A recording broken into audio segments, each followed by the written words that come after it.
Jarvis, what's up? Not much. I'm excited to see some Magic played on this Sunday. A new set roulette means more exciting decks, right? I think that's how it works. In fact, I'm pretty sure that's how it's working in Standard. Yeah. So must be working over here.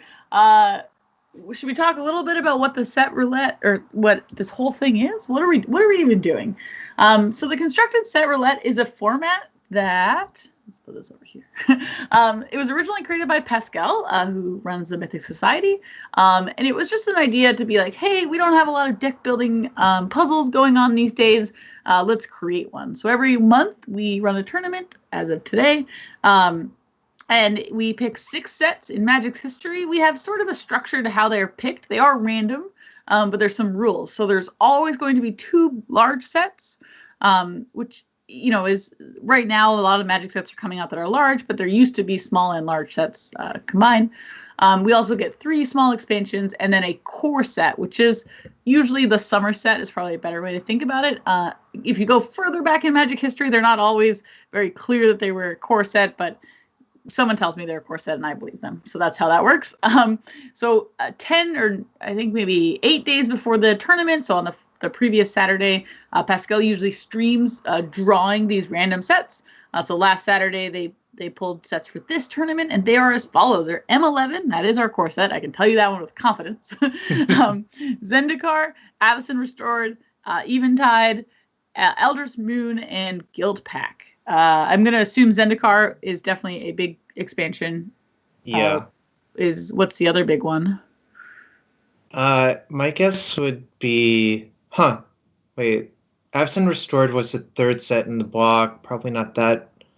It went probably Eldritch Moon, but I'm not sure. It's hard to tell. I mean, Magic is tough. So yeah, and now they're going to play a Swiss tournament with a cut to top 8. So we have 6 rounds of Swiss today. We had 62 players show up and play, which is awesome. And then cut to top 8 will give prizes, and the prizes are pretty sweet. They're going to go for store credit to the mythicstore.com, which is a great place to go if you want to get cool sweaters like this and probably Magic cards. I'm just kidding. Definitely Magic cards. And so first place will be taking home $200 in the Mythic Store credit. Second place, $100. Third and fourth place, $50. And fifth through eighth, $25. I also know something super cool. I have firsthand experience at this option. To enter these tournaments, you must be a sub to the channel that you're watching us on right now. And if you choose to do a different level of sub, so there's actually 3 total on Twitch. There's, tier 1 is a typical $4.99 US a month. And then it goes up from there. Tier 2 has, I think it's $10 a month. Okay, well, I don't know the numbers, but let's just say tier 2 is more and tier 3 is even more. And if you do those different tier level subs, your prizes, should you prize, will be times by that level. So if you do a tier 2 sub, you will get 2x the prizes. If you do a tier 3 sub, you will get 3x the prizes. I happen to have firsthand knowledge of this because I did recently win a Mythic Store credit and got to 2x my prizes, and it was the most satisfying thing I think I've ever done in my Magic career. So I recommend, if you want to play for that rush of just knowing you're going to get more store credit out of Pascal, I recommend it. So Jarvis, now that I've done all the spiel, I've got us through, we know what we're playing. Tell us, what is the broken thing that will be in this set roulette? So this set roulette really harkens back to Standard circa 2009, 2010 for me personally. Mostly due to the fact that Valakut the Molten Pinnacle is in Zendikar, along with fetch lands, and Primeval Titan, everyone's favorite green giant, is in M11. You know as well as I do from Modern that those 2 cards go together like peanut butter and jelly. So I think that's the obvious level 0, level 1 deck. And another obvious level 0/level 1 deck is, speaking of Zendikar, Zendikar Rising, the original Zendikar had many landfall creatures and fetch lands. So Boros landfall, White landfall, I expect to see those out in full force today as well. Well, speaking of full force, we actually have Magic for us right off the bat. Nice. Players, I think, are even holding and waiting for us, so we should head down there and watch some Magic. So we are going to be watching Travis Williams. From their perspective that we'll be seeing will be Travis's hand, and they are going to be playing. They've labeled their deck Emerge featuring Bolt, which is really just this awesome green. This is actually a deck list you sent me. I didn't even realize. Yeah, it is. Actually, this is just a green value deck. It is teamer colors, but it has a ton of. So it's got your birds and I guess Sylvan Ranger is a thing that I don't know that much about, but gets some lands into play. Llanowar Elves, etc. And Lotus Cobra. I hear that's a good one. And then we're ramping into things like Wolfear Silverheart, Broken Card from its days, Elder Deep Fiend, which is the Emerge part of the deck. And we're going to go head down and watch that from Travis's side. Let's go do that. So I think Travis is playing against... So that appears to be red-green Valakut. The Gruul Signet, I think, tells the entire story. Okay, so I did cut you off a little bit when we were getting kind of going on turbo mode to get us into this match. So now that we have the chance to, let me just catch everyone up. We're watching from Indian Pancake, which is Travis's side. We have those Emerge creatures, those Elder Deep Frieds in hand. We have some ramp things. Let's talk a little bit about what we're playing against. So what is our opponent up to? So M11 has cycle 5 Titans, Primeval Titan being the most notable one. And I think with Valakut in the format, a lot of people worked to go that route. And I think Evan, he's a local from my area, sort of, that I'm not surprised he's playing this deck because someone else in our local area loves Scapeshift and Primeval Titan. So I'm not surprised that both of them ended up on this deck. And frankly, it's the boogeyman of this format, I would say, so far. However, look at Travis's hand. Uncle Fred, as I like to call him, is going to cause a lot of problems for the Primeval Titan deck because right when the Primeval Titan deck is about to reach 6 mana, what will happen is a lot of the mana sources are going to be tapped just turn by turn while you're attacking your opponent for 8 damage. Evan's already at 13. There's not a lot of wiggle room here, right? Sorry, can we just talk about who are you calling Uncle Fred? Elder Deep Fiend. If you take the eye out of Fred, don't worry, it's a lame joke. I freely admit it. Okay. I wanted to talk a little bit about this Wistful Selkie, which did end up in the graveyard there. So is it just for the, like, what are we doing with this card? Is it just for the merge? Yeah, but it also draws a card when it comes into play, right? Oh, it's CMC of the merge. Okay, cool. Yeah. Okay, so let's see. We are beating down how the Valakut deck, like, what it's just doing what we think it's doing. Yeah, it's about to die, I think, unfortunately. Oh, because the Deep Friend is going to come into play and tap these 4 things, and without mana, we can't really do anything, and that's what happens here. I mean, that was a pretty convincing victory for the merge deck. I think, Mistblind Click is traditionally good versus ramp decks, and, it has that feel about to it right here, right? Yeah. So we're into sideboarding for Travis. Looks like Flash Freeze, counter target red or green spell. Primeval Titan is green, just so everyone's following along at home. And I'm mostly happy that I just knew that. It also counters, I just realized there's the red Titans in this deck too. So it actually counters both sides of those Titans. I think Evan has a Cavern of Souls in his sideboard, which will be a good weapon versus Flash Freeze and Mana Leak. I saw a bunch of those floating around deck lists, so I'm not surprised to see a Cavern in the sideboard of his deck. It's a low cost, it's a land. If somehow you draw it in your opener, it's just going to be pretty easy to resolve a Titan, assuming you have mana in your main phase to do so, Sort of looked like Evan didn't even get the chance to do that, right? Right. Those Elder Deep Fiends were really putting the pressure on and tapping all those things, because it is both a 5/6 flash, awesome thing, and also, by the way, tapping up to 4 things, which could be lands.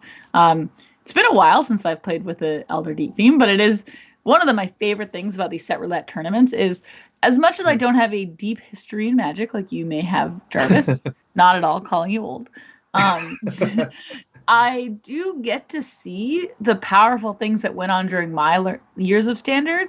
And to be honest, sometimes they're like the most impactful things. Like when we headed back to Kaladesh, it was really just Kaladesh remastered. So I don't know if that's what we're in store for today, but we are in the middle of round 4. Both of these players are at 3-0, so we'll see. I didn't play M11. I just started slightly after that. So I didn't have the Titans bear down on me too much by the time I got into Standard. So yeah, my first Pro Tour I registered for Primeval Titans and for Valakut Molten Pinnacle. It was Pro Tour Paris, and the format was Mirrodin Besieged Standard. So wow. And how'd you do? 3-2 in the constructed portion, 1-2 in my draft, and back then 4-4 did not make day 2. So. Okay. But then I played a PTQ on Sunday with fairies and won it. So, right back on the train. Travis here, looking at our opening 7, not something that he wanted or that they wanted to keep. So we are going to head to a 6, and now we're going to keep a Lotus Cobra, a Wreak Havoc, I guess. I don't know what that card does. It's cool. Destroy target artifact or land. Yeah, it's from Guild Pact. It's a Gruul card, as you can see. Yeah. I actually thought it was Savage Smash for a second based on the art, but, easy to make that mistake. All right, so... I wanted to ask you, did you have a preference? So this Sylvan Ranger enters the battlefield. We can go get a basic and put it in our hand. Mm-hmm. Were you happy to expose the Cobra here, or did you feel like maybe we should have... play the Sylvan Ranger? I think it's better to play the Cobra this turn. Okay. Because there's a few reasons. There's a bunch of 5-drops that Travis could draw that, like Wolfyre Silverheart presents such a fast clock that I think it's great. How do you feel about our opponent currently having three Gruul Signets in play? Oh, they are just all Gruul Signets. They are. So it's weird because 2 of them are different arts, right? Yeah, I got a little mixed up, but yeah, they're all Gruul Signets. The one next to the lands is the original art.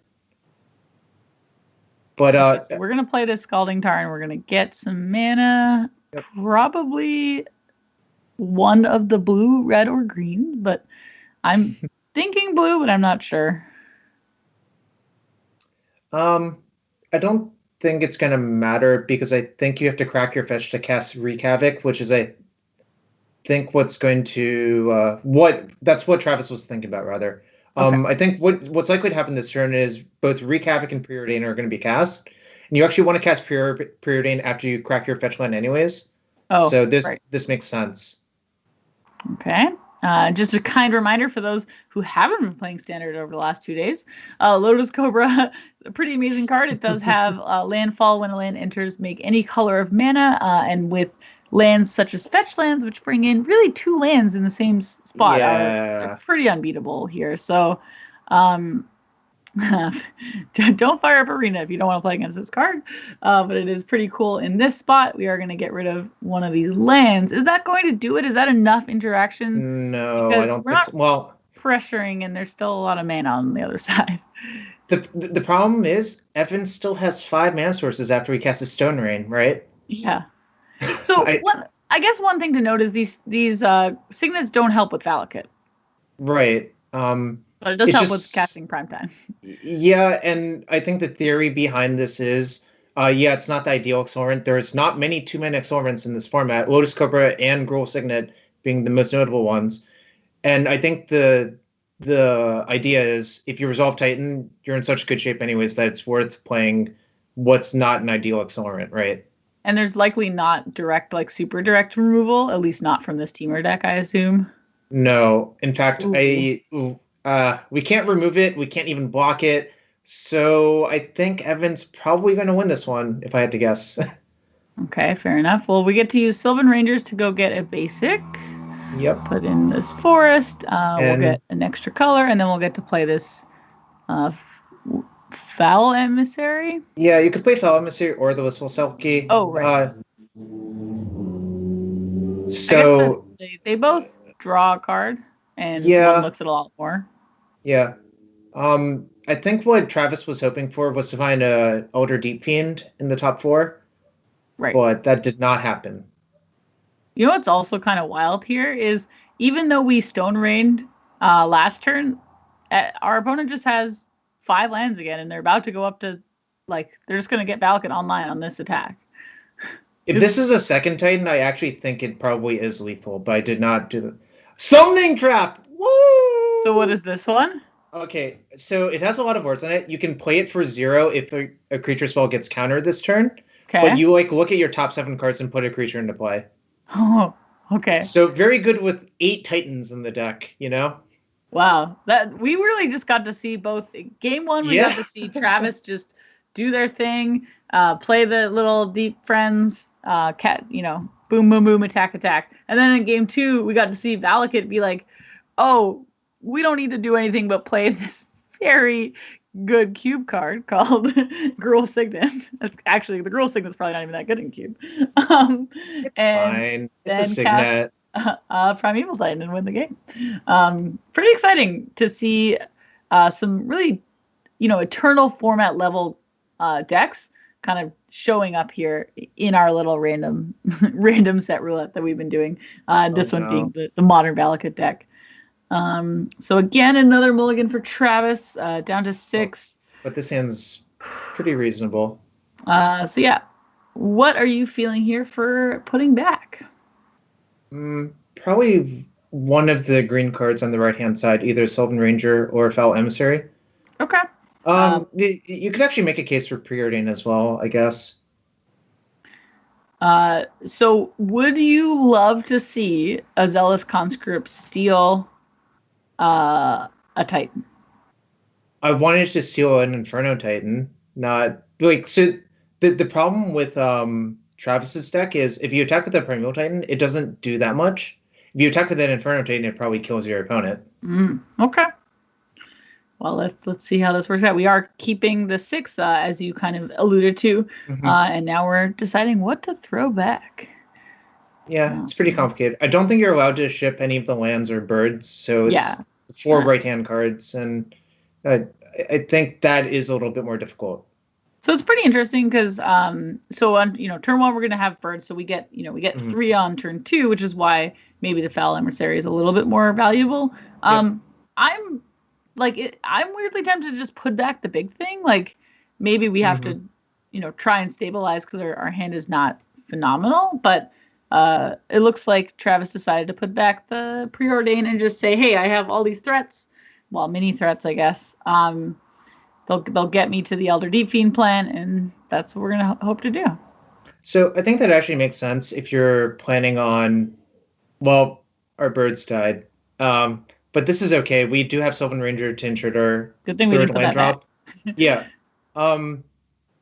The thing is, I think Travis was maybe hoping to curve Foul Emissary into land plus Elder Deep Fiend on turn 4. Right. Okay, well, there's Signet number 1. We saw those be very good in Game 2. Let's see how many more our opponents can have. I will say Travis is on the play this time, so a little bit less time for Evan to get set up. Unfortunately, no squids to be found today. I guess they're octopuses to be found. But instead... No aliens, right? Correct. Yeah, what a card that was. So yeah, Lotus Cobra was quite the heavy hitter back in the original Zendikar standard, and as you all well know, if you've been playing Arena for the last few days, it's been a terror, I think. It's been tough. It's not necessarily one card's fault, but Lotus Cobra, I feel, is probably getting the heavy lifting just because it comes out early and lets the players do what they want, and that can be kind of stressful. But for now, let's see if it's a terror in this format. Let's see. What does your turn look like here, Jarvis? I think probably Lotus Cobra, crack your fetch, and play one of the 3 drops, and it's probably Foul Emissary, if I had to guess, because it's more looks at a Elder Deep Fiend. And I feel like that's the name of our deck. I mean, it's literally Emerge featuring Bolt. So it makes sense to me that that's what we're trying to do, and this card allows us to do that. Excuse me.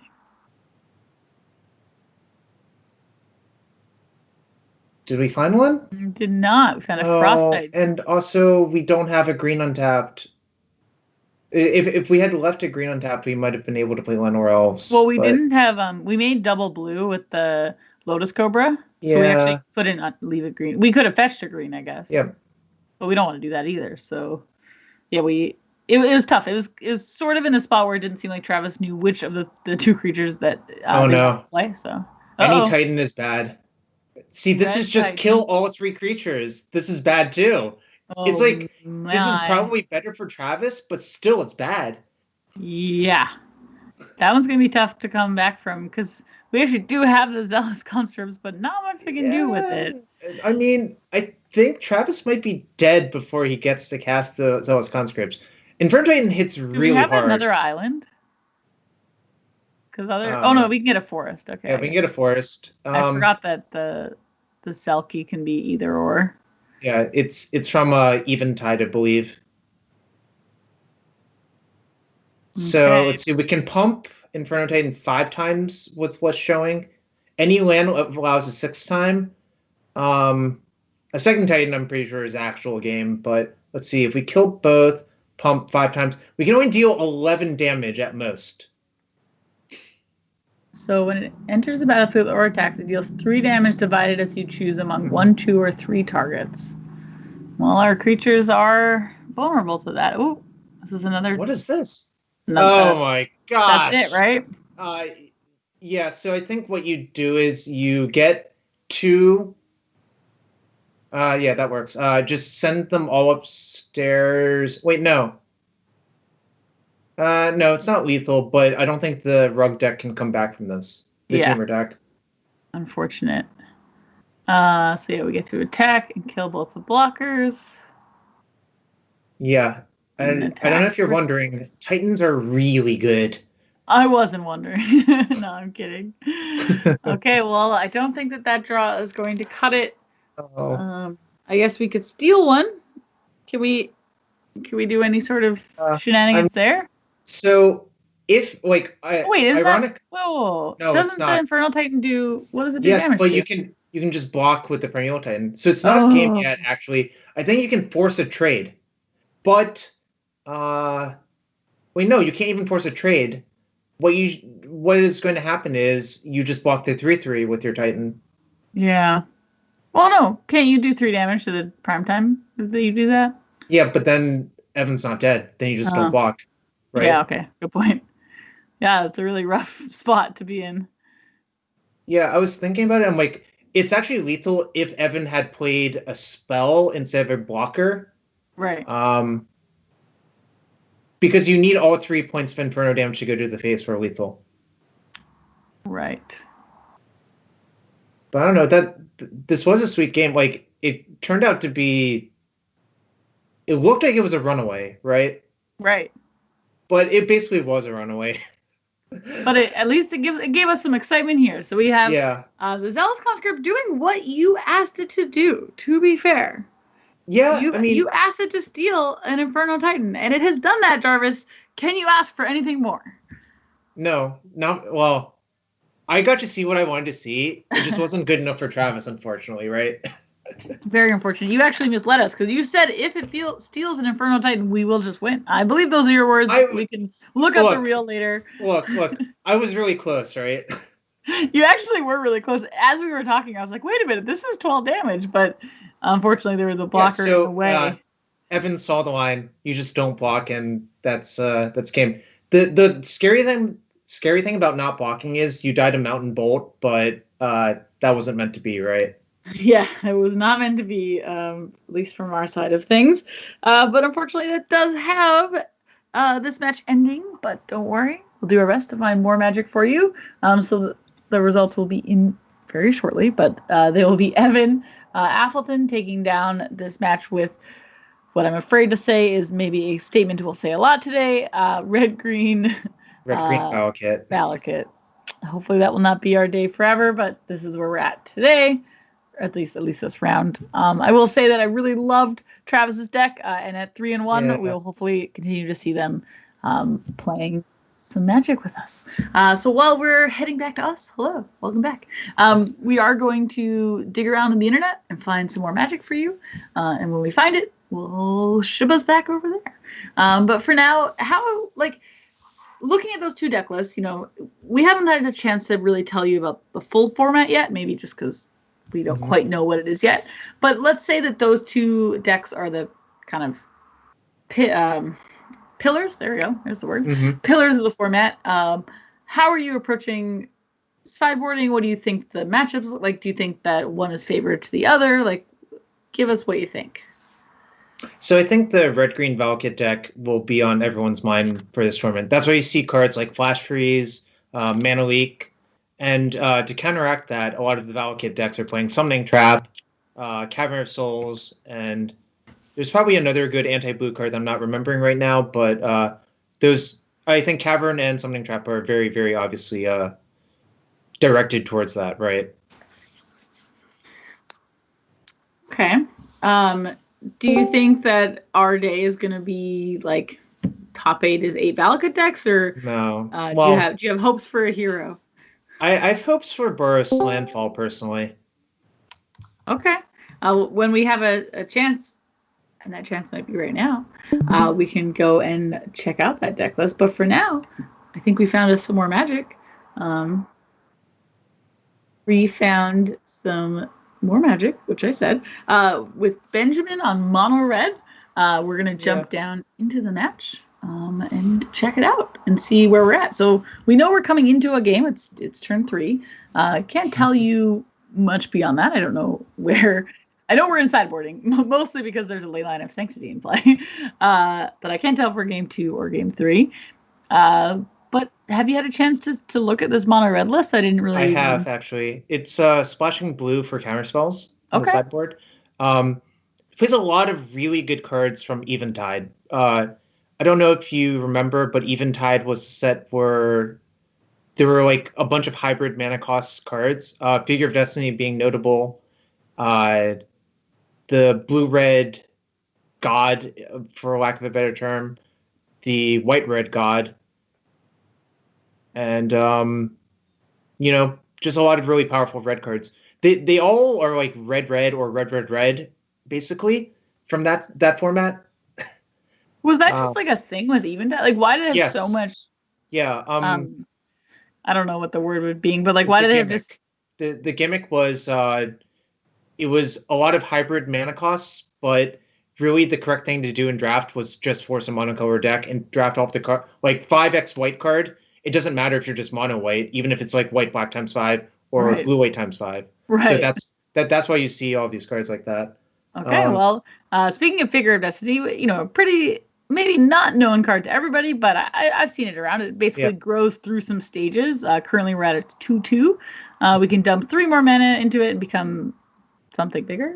A 4/4 first striker, I believe, and then the last level is pay 6 white red and becomes an 8/8. Wow.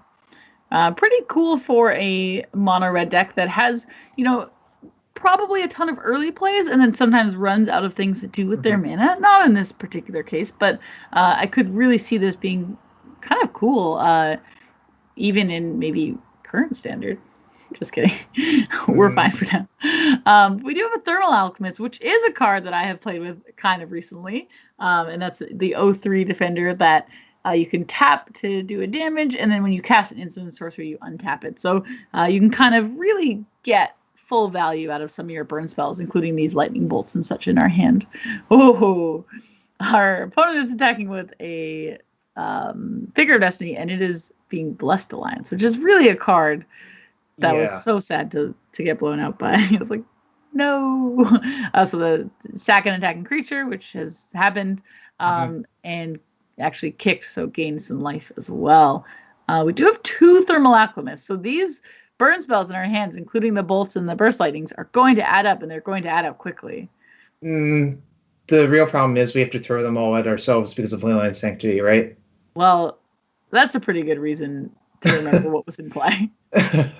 Okay, well, if it wasn't in play, I'd be feeling much better. So I'm feeling less good. I'm gonna see if Briggs's opponent has Banesaur Angel on the sideboard, because that could actually be a use for these bolts. Right.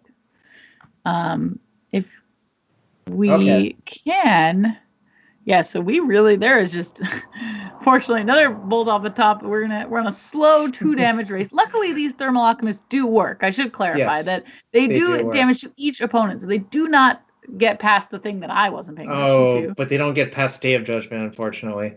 They do not. Fortunately, they do not. I have to admit, as much as I have high hopes for everybody, this is looking a little rough.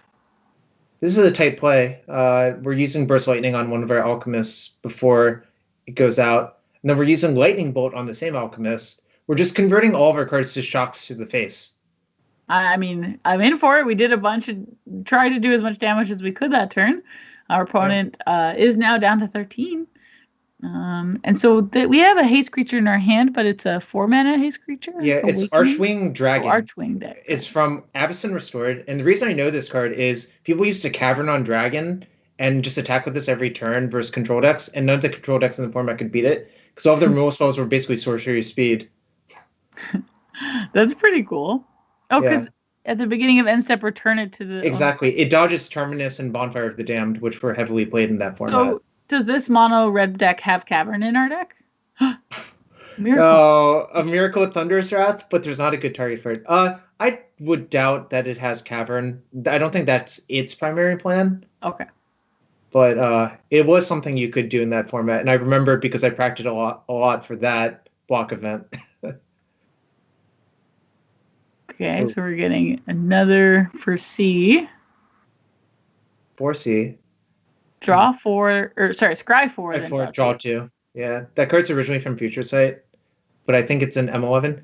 Oh, no. Elixir of Immortality to rebuy all of the card draw spells and removal spells eventually. Okay, Goblin Bushwhacker off the top does get in some damage. 2 damage. I said some. Listen, our finish line is far away, but we're not out. We can get this dragon to work. My question is, how many flash freezes do you think are in the opponent's hand by this point, after 3 4Cs have been cast? Probably a couple. Yeah. And it looks like we don't want to be flash freeze, so we're going to pass the turn, head over and see what the Jeskai player is up to. And then back we go. This is going to happen a lot. Ooh. Goblin Guide. I didn't know Goblin Guide was in this format. It's in Zendikar. Oh, of course. Yeah, that's awesome. Yeah. Okay, well, now we got 2 goblins coming on in. Oh, there's the flash freeze. A flash freeze. There was no way of knowing. Nah, there was literally no way of knowing for sure. It was just likely. So Arid Mesa does get to go into our opponent's hand. One of the drawbacks of Goblin Guide.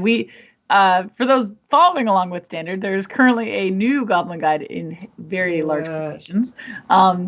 And it's because instead of giving your opponent a land, it gives you a land from play, which is a lot worse. Blessed Alliance is brutal. So the real problem here is Briggs has not been able to connect with any creatures, and our opponent has a Land of Sanctity, which blanks a large portion of his deck.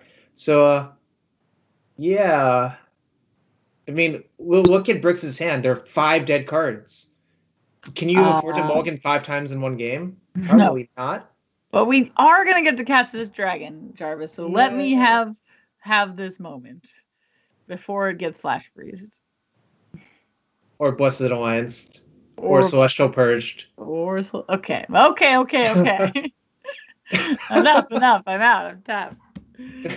Oh, I actually really appreciate your comment about can you afford to mulligan 5 times? Because I don't know. When cards are in my hand, I'm like, well, I don't know. Maybe eventually I'll get to do X with this card. In this case, kill a Baneslayer Angel. I don't know, just do something. You hold on to a little bit of hope. But in reality, you're right. We will likely not cast any of these cards during our game, and that will cause us to be down 5 cards, and that's a lot of cards. I decided to go look at Tyler's deck list. his ley lines are main deck. This is a genius meta call, I think. Wow. Oh, because of Valakut. Exactly. And it's open deck list, so you'll know if the ley line's good or not. Wow. That is awesome. So I mean, that's pretty cool. Yeah, I was thinking about this. I'm like, this is a very interesting deck construction. I'm like, maybe they're just main deck for him. And then I clicked on it, and lo and behold, they are. Wait, that does mean technically I could have been wrong about my assessment of this being game 2 or 3. Yeah. That being said, it was turn 3. Yeah. I'm still feeling pretty safe that it is a post-board game, but especially with the Celestial Purges. But I think I appreciate the fact that you did that extra research. Can you talk a little bit about what this double red 2/2 is? So its Stigma Lasher is a 2/2 with Wither. When it hits an opponent, that opponent cannot gain life. Oh. Very important. For the rest of the game. Yes. Yeah. Oh. It's just it was made before emblems were made. I think nowadays it would say make an emblem, you can't gain life or whatever. But it is certainly an important effect in this matchup, you know? So I want to talk a little bit about this Figure of Destiny draw. We mentioned one of the powerful things about a Figure of Destiny is having the mana to sink into it. And since we have all of these cards in our hand that we will have no plans of casting, at least not productively, the figure could be pretty powerful here. What's your kind of feeling of not casting it there? So I think what Briggs is trying to do is play around a sweeper. Awkward part is the Bedlam Reveler sort of incentivizes you to empty your hand, right? Right, and that is the draw for turn. Yeah. So it sort of makes sense that this is the turn that we would see it. So this 2/2 has already hit once. Is that correct? Yep. Okay. So. Ooh, I love this. It's going to be a quicken into a sweeper, probably. Oh, wow. Oh, no, the pre-combat figure. Oh, nope, just a condemn, which is an instant anyways. Okay. Wait. Well, then maybe there's a sweeper too? Maybe. I'm not sure. Who can say? Oh, I love this. Briggs is just using every creature that dies as a target for the burn spells to convert to alchemist damage. I'm in for it, for sure. Yeah. Do we get to play our Bedlam Reveler? If we wanted to? I guess not. I think what Briggs is trying to do is save enough burn for this Baneslayer. Oh, hello. It felt pretty, like, I think what both players understood was the dance was about finding and resolving and protecting a Baneslayer from a double burn spell, you know? Right. So, Figure of Destiny becomes a 2/2. We'll ping end of turn. We'll head back over to untap. Upkeep draw. I was just thinking about, it was unfortunate how we didn't have 3 mana. Oh, I guess this Incendiary Flow is a sorcery, so. Yep. Never mind. We do get, well, okay, so I will say we have cobbled together some damage. We have made it through some Blessed Alliances. We're back to just, halfway there, literally, about to be at 10 life. And we're attacking with a Figure of Destiny. How are you feeling? Not great. There's still Elixir. That's +5, right? And a Flash Freeze on Bolt is brutal here. Sorry. I'm just over here trying to keep us entertained, Jarvis. Make sure maybe we're getting exciting. And you're like, I know. No, it sucks. Everything sucks. I'm a negative Nancy, aren't I? No, I'm just teasing. So I have a question. I know that, we saw these pretty fancy plays of like, use our burn spells to get triggers out of Alchemist. But we would have had a few more bolts in our hand for this Baneslayer Angel. So how are you feeling about that sort of decision?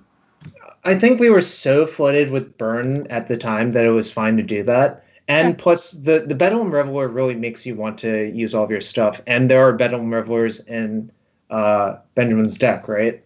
Right. Okay.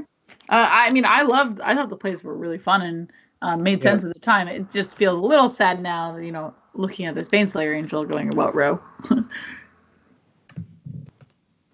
This Figure of Destiny is pretty close to just being big. So I did one more checking. Tyler's deck is actually straight blue-white, but the reason to play Steam Vents is to turn Arid Mesa into a blue-white dual land. Oh, okay. Yeah. That's actually so fascinating. I really love you sharing these extra deck list information with us. Yeah. So I think you've actually seen a lot of, if I clicked on a lot of these lists, a lot of them do this in a weird sort of way because Guild Pact only has a few Shocklands in it. It doesn't have all 10 or all 5. It only has like 3 because Ravnica had 4. I think Guild Pact had 3 and Dissension had 3. So it creates some weird imbalances in mana that I think you're seeing the effects of, you know?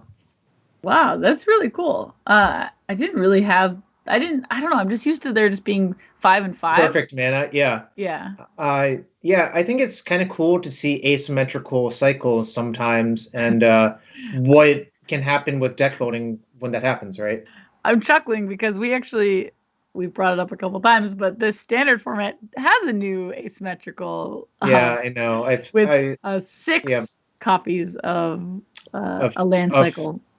For some reason. Six pathways, I believe, is 6 correct. pathways, yeah. Okay, this is some damage. How do we feel? We'll see if it's enough. It's going to... Ooh, okay. It wasn't really... It got us back to 11, which is where we were before. So, did you know that Baneslayer Angel has protection from demons and dragons? Oh my gosh.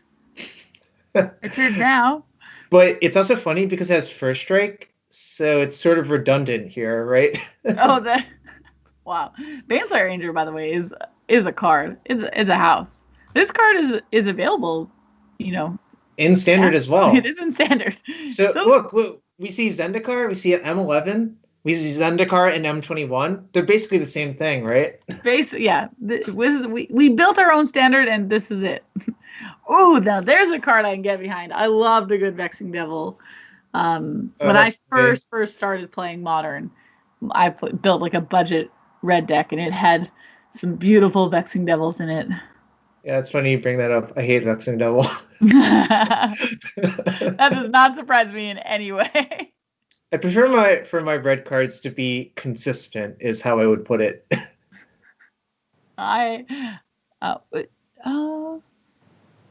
Do you think what was the motivation for not playing the land? Oh, we're gonna eventually play it. Okay. Well, can we not pump? Is the figure at sorcery speed or? No, it's instant speed. But I think Brooks's plan this turn was to just play both the Devil and the Reveler. Okay, that makes sense. This is weird. Despite Briggs being... Do you remember at one point in this game, Briggs had a handful of 5 dead cards? Yes, I don't remember that because it doesn't look like it anymore, right? No, that was kind of what I was talking about. We got to use them, but maybe not in the coolest of ways. We didn't go with the Bedlam Reveler. That's interesting. Man, we have done a lot of damage to our opponent. Our opponent's gained like, it feels like 30 life. I didn't actually count, So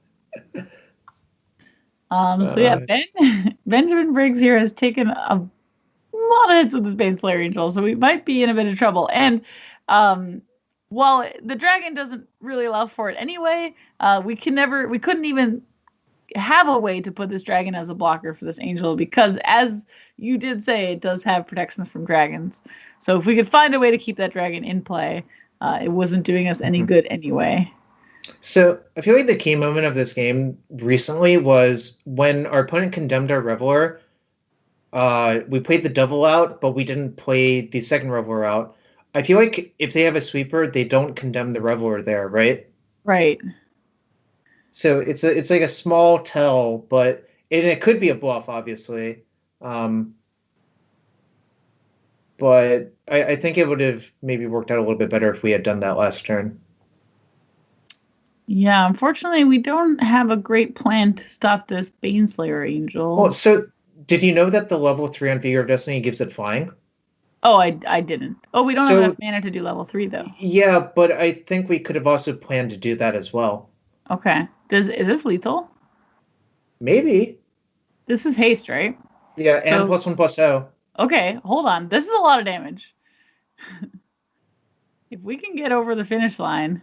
So this is 2, 6, 12. This is lethal with no interaction. Oh, but Condemn. Condemn is so good versus deck. Like, look at how big these red creatures are, right? Yeah, unfortunately, just not quite enough. That was close. No, but Condemn gives life. We're at 6, not 5. Ooh, okay. I didn't know that it did that, to be fair. Okay, so we're back. We've been in this game. I've been in this game this whole time. I'd like the record and chat specifically to know that I've been keeping us happy and excited. And Jarvis is over here saying we lost on turn 3. So just it's bad cop, good cop, right? Pardon?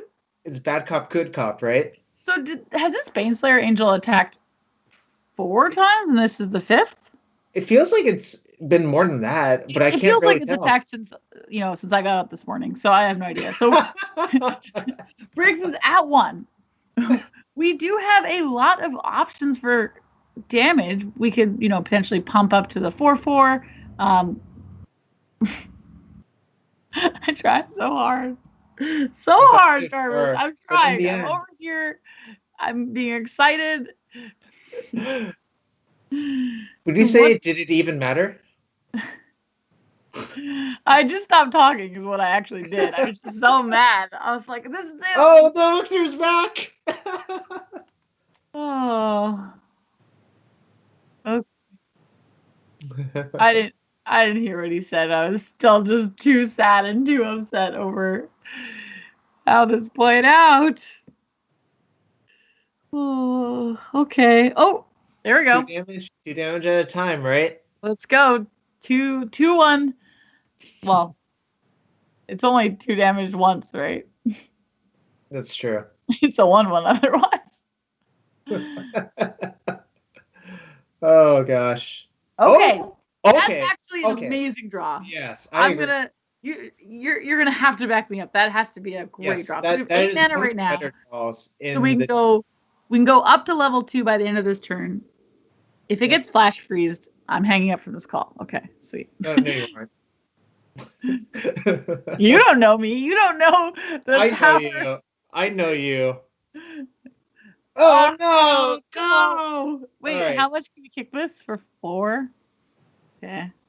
Well, okay. Let's still make it a 4/4. You said the 3rd level makes it flying. 8/8. 8 flying first, or I'm not sure if it has first strike or not, but it's definitely 8/8 flying. Doesn't it gain first strike from the 2nd level? So it wouldn't lose that, right? Right. I don't know. Oh, wait. Is this enough damage to kill the Baneslayer? Yes. Okay. And then we don't have enough to go any bigger than that. No, Jarvis, hold on, get excited. We have 6 mana left. We have 6 mana left? Oh my god, that was 8 to make it. Oh, no, it's 1, 3, 6. We don't have 6 mana left, Jarvis. Yeah, we do. It's 5 + 1, right? No, no. Never mind. Yeah, we have fetch lands in our hand that we cannot cast. These are the saddest fetch lands in the world right now. This is 5 damage across, Jarvis. Maybe. Can I just point out that that Baneslayer Angel attacked, I think, 5 times. So our opponent's luck total has been like 412, I'm pretty sure. Jarvis! Caroline, I'm going to have to teach you some math later. No, don't bother. I'll just say it's 412 no matter what. Okay. If it wasn't for that ley line, this game would have been over a long time ago. Okay. Figure of Destiny, 8/8, flying, coming across the finish line for whatever match it is. Wow. I'm so invested. That was for the match. Wow. Caroline, can you believe that it played out like that? 3 more ley lines in hand. I couldn't believe it because I was cheering this whole time for an exciting match, and you're like, no, it's over. Don't you worry. Okay. Also, all right, Caroline, you let's win. head back to us so you can just see my genuine excitement of just how that played out, how outrageous that was. So I just want to clarify because we got a little excited near the end. Benjamin Briggs on mono red did take down that round versus Tyler, who did reveal their hand at the end of the match to say, I still had all these ley lines, which unfortunately was not able to stop that Figure of Destiny. And I would like to highlight that we called it from turn 3 when we saw that first figure in play is, hey, this card's not good now, but wait till we have all this mana. And guess what? We had all that mana And that was an amazing match to cast with you, Travers. I had a great time. That was a crazy game. That's it. That's our show now. See you later. No, just kidding. See you. Yeah, no. Okay. I have to admit, when we do these coverages and we only watch from one side, so we're watching through Discord, the players share their screen with us for Moto. I can't help it. I can't help but get invested in that player that we're watching. Both players are trying their best, but we're watching from that burn side. They're drawing that red card or land, and just watching them come back from at least 4 Bane Slayer Angel attacks. That condemn to keep them alive. Yeah. The whole match, now that you think about it, was just absurd. Which, I don't know if we did a good job telling you that it was absurd. It was absurd. It was absurd.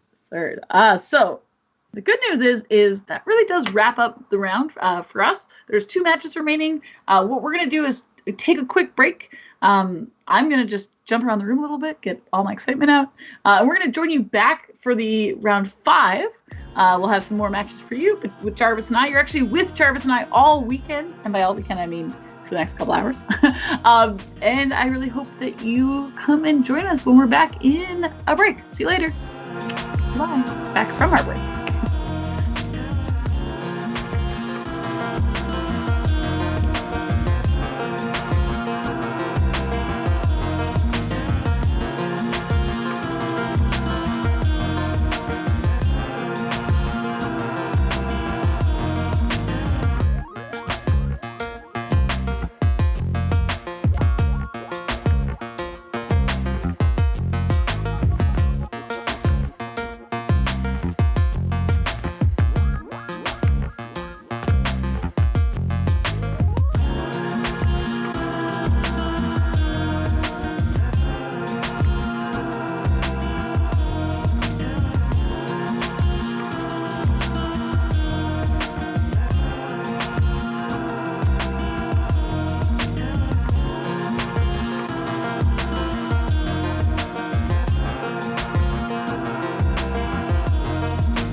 on us! Mythic Society.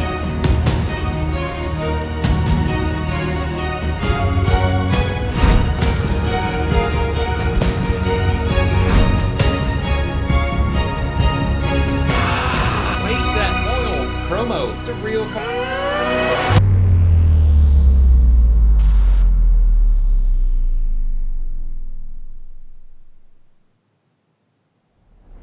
Hey, welcome back, everyone. I hope you enjoyed our quick break and our awesome video we just played.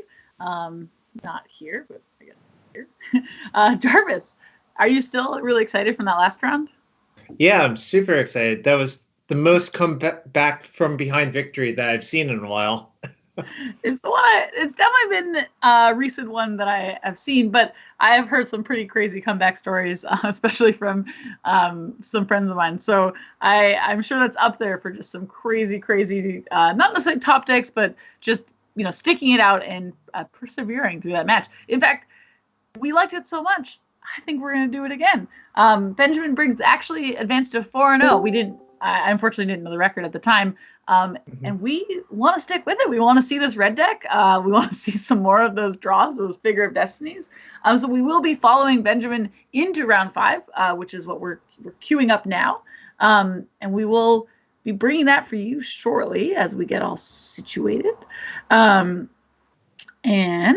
while we're doing that, why don't we check out Benjamin's deck list? We got to see it in action, but we didn't get to see the list. So let's jump into that and check out the list.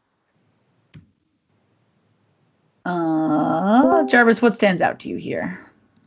Let me see. Well, 20 lands, a lot of burn spells, and 22 creatures. So I don't know, this might be a bit before your time, but there used to be a paradigm where every red deck was just 20 lands, 20 burn spells, 20 creatures. So this almost is that exact formula, but we have 2 Bedlam Revelers sticking out in the creature section to offset it.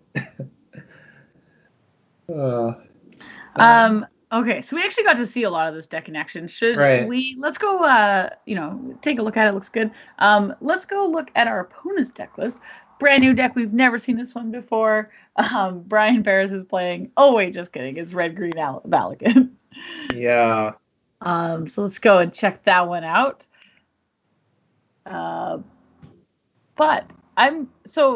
This is a red-green Valakut deck. I spoiled it for everybody. It does have 4 Primeval Titans, 4 Infernal Titans. But I see something that I recognize as kind of a Valakut game changer, should you need it. And that's the Conley Heart Expedition. How powerful do you think that card is in this deck? It's pretty good if it's exactly on curve, and kind of awkward if it isn't. But I think it is. It's a good card to play. As you can see, Brian's not playing the full 4 copies because drawing it later in the game, without the Primeval Titan or whatever setup is kind of bad. But if you play it on turn 2, play a fetch land on 3, play a Cultivate, it's really, really, really powerful.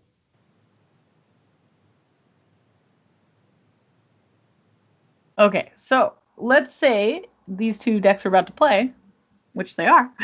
What's your feelings? How do you feel? Like, we saw that red deck, power through a ton of blue-white removal and interactions. But how do you think it does against a Lynn that's doing all that? I think the goal of the red deck is to kill the opponent before it gets to that point. Okay. I'm sure you're familiar with this. I think you're going to see a lot of similarities to the matchup of Burn versus Scapeshift and Modern for this red-green Valakut deck versus red here.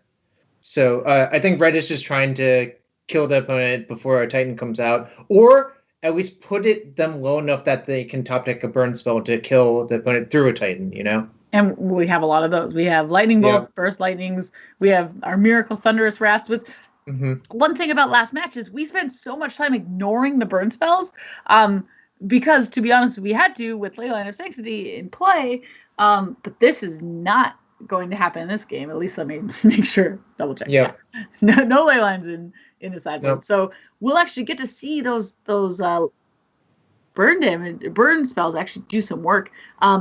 to be honest, I feel like Benjamin could have killed their previous round opponent multiple times was it not for those ley lines. So Yep. we're actually down to the match. We are so quick. We got it. We got magic for you. So we're actually taking a look, as we mentioned, from Benjamin Briggs' side again. Benjamin's opening 7 has 5 spells, 2 lands. Without going too far into it, I'm snap keeping. But how are you feeling? Yeah, this is definitely a keep. The only problem is we don't have a 2-drop creature. I think you might remember this from other formats. Red is so much better when it curves a creature into a creature, then unloads a bunch of burn spells, instead of going... We drew a 2-drop creature. Okay, but it wasn't there before, It was not. That's actually, I think, how Magic works. I think every turn you get to draw a card. So. Oh, yeah, I forgot that part. Yeah, sorry. Just, I know it's been a while. You don't play competitive Magic anymore. I just want to let you know. So we did get to go turn 1 mountain, fetch land into Vigor. Our opponent passed back playing a tapped Valakut and their own 1-drop, Birds of Paradise. Does a little less damage than ours, but makes a lot of mana. Yeah, I was about to say these Pillar of Flames don't look very good, but now there's a very good target for Pillar of Flame. So it looks like we're not going to play that 2-drop in quotations. No. But we are going to beef up our Figure of Destiny and attack in for 2. We're going to head back over to our opponent's side, Brian. So Brian's deck, it's interesting. I'm thinking of curves in mono red decks and such, and 1s and 2s and 3s. But Brian's deck, the red green Valakut deck, doesn't really have a curve. Would you agree? Are there certain things you have to play on, the correct turns? I think you have to play Coney Heart Expedition on turn 2 or 3, or cast it when you Primeval Titan in play. Okay. I guess we actually do have more of a curve than I realized. There's birds into Signet or Conley Heart, and then there's also Cultivate. So we'll call those curves. So one really interesting fact is I think the Valakut decks have a really hard time with killing a 4 toughness creature. So I would not actually be surprised to see Benjamin just make the figure a 4/4 and just hope it lives. And it's going to deal a lot of damage because it can't be killed that easily. Okay. Let's see if that's what happens on our turn. We actually drew a second non-legendary Figure of Destiny. And we do have Benjamin, making his land drop, thinking, what am I doing with this land before it put it into play? I assume, Jarvis, is it safe to say that there's no steam vents being fetched in game 1s? In game 1, no. Postboard, definitely. This also makes sense. The only downside of this play is your first figure can be killed by lightning bolt, but this does deal a lot of damage. And Incendiary Flow puts your opponent to 6, Pillar puts them to 4. So this also does make sense. Okay. So we have our Valakut opponent untapping with access to 4, going up to 5 mana this turn should they need it. Instead, they played a second Valakut. This bringing in Cultivate, so this will not get any triggers. Am I correct? Correct. Nice. Good job, me. Let's see. I guess, so the Conley Heart is really just a ramp, so there isn't really anything to make those Valakuts into mountains themselves. Okie dokie. I am adding this all up, and this adds up to lethal to me in some way. But I guess there's possibility of a lightning bolt to stop that plan. So the interesting thing is, I think what should happen is Ben should not initiate the make a 4/4 move. Yeah. Okay. So because of this, you just have lethal burn. Yes, so if you connect with it, yeah. Okay. And that makes sense. Yep. I think it was going to be hard for Brian to get out of that one. Yeah, as you said, the mono red deck really does just need to kill their Valakut opponent before they can get either a primetime or some triggers off those lands, and that's what we did. So we're into the sideboard for the start of game 2. Are there, is there any huge advantage spell in our sideboard for this matchup from the mono red side? It costs 1 and a blue, and there's a reason that we have steam vents in our deck. It's Flash Freeze. Counter target red or green spell. Obviously, versus a deck that is named Red-Green Valakut with 6 drops. If that's not coming in this matchup, I don't know why it's there. Fair enough. So this is the Wither creature that stops a weird way of stopping your opponent from gaining life. Does the Red-Green Valakut deck gain life? It has Obstinate Beowulf on the sideboard. Okay. And one really interesting thing is there's been a split among the people who built Valakut decks whether or not to play Pyroclasm. I was actually thinking about how good Pyroclasm would have been in Game 1 for Brian, but that card's not even in his deck. Because Pyroclasm would have killed all of the creatures right there. Granted, I think if Ben knows Pyroclasm is in the opponent's deck, he doesn't make that play ever, right? Right. Yeah, Ben would definitely play that turn a little differently. But here we are, these Thermal Alchemists. Pretty cool, but probably not great. Yeah, I don't think you want to grind damage in this matchup. I think you just want to hit your opponent hard and fast and maybe leave a Flash Freeze or two to win the game, right? Okay, so we're siding out some slow Pillar of Flames. And we're at 60 cards. We're heading back to game number 2.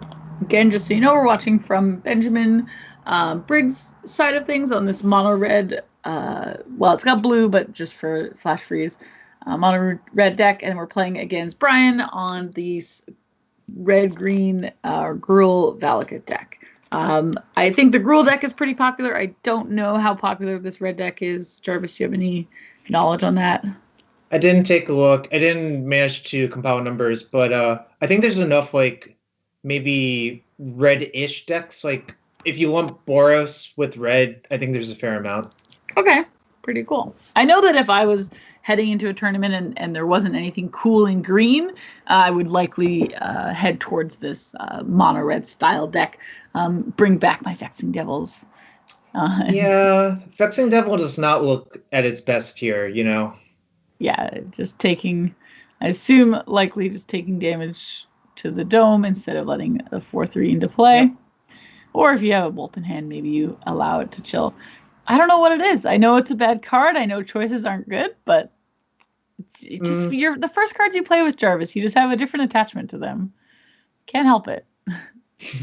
Fair enough.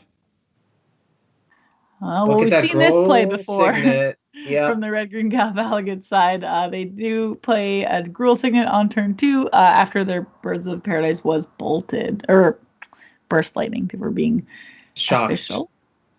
No, the card was called Burst Lightning. Look, why do you got to rub it in to Pascal like that? The Burst Lightnings. What? That's not what I was doing. I like my position here. I was not doing that. So you saw Ben chose to play Alchemist because it's basically guaranteed damage, accumulated damage. Because the earlier you play Alchemist, the earlier it can start dealing 1 damage or 2 damage per turn, right? Yeah, I was actually playing Alchemist in some historic decks of recent, so I really do feel that, get that out there as soon as possible. I have a question. Vexing Devil's sort of a spell, right? But the Alchemist didn't even live to our turn. It didn't. The joke is less funny this way, but I was curious. Okay, so which do you feel better about? The Vexing Devil doing 4 or the Vexing Devil staying in play? I think Brian's pretty happy. He's at 18 life and has 5 mana going into his next turn. Yeah. At least. There might be a 6th. And we all know... The 6th is the one Yeah. The 6th is a scary number, right? Okay. But I will say, from Ben's side of things, we have we have 5 damage in our hand.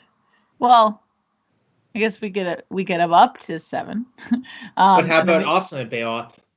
That is the saddest, unfortunate 2/2 because they didn't get to attack. No. So, for Brian to play Beowulf and a tapped Stomping Ground, that actually tells you a lot about Brian's hand. I think tells you that Brian probably doesn't have a 6-drop in hand, because I think it's pretty safe to at 14 life to just take 2 from your Stomping Ground and play a powerful 6-drop there, right? Right. Okay. So we did draw, Benjamin did draw a Goblin Bushwhacker for turn. Should we choose to, we could suit up and attack. Yeah. Don't imagine that's happening. Can you actually just let us know what Wither is? Because it's been a while. So it deals damage to creatures in the form of -1/-1 counters, and that's it. Okay. So it's like... It's infect, except it doesn't infect players. It only does it to the creatures. Okay. That is a good summary. Thank you. Okay. How are you feeling about this turn? What's in your game plan? I was kind of wondering if we should have played the Vexing Devil first to see if it resolved, and then like kicked our Bushwhacker, because then it would attack cool. For 5. Well, the other issue is that you don't get to do what I assume was part of the plan here, which is this burst lightning. If we, I guess we don't actually have to do that because it is just a 1/1, but we decided to do that. Uh-oh, Jarvis. Oh, there is the 6 I feel like to. I feel like it was probably top decked, but I can't say for sure because like there is a real cost to 2 life as a land, right?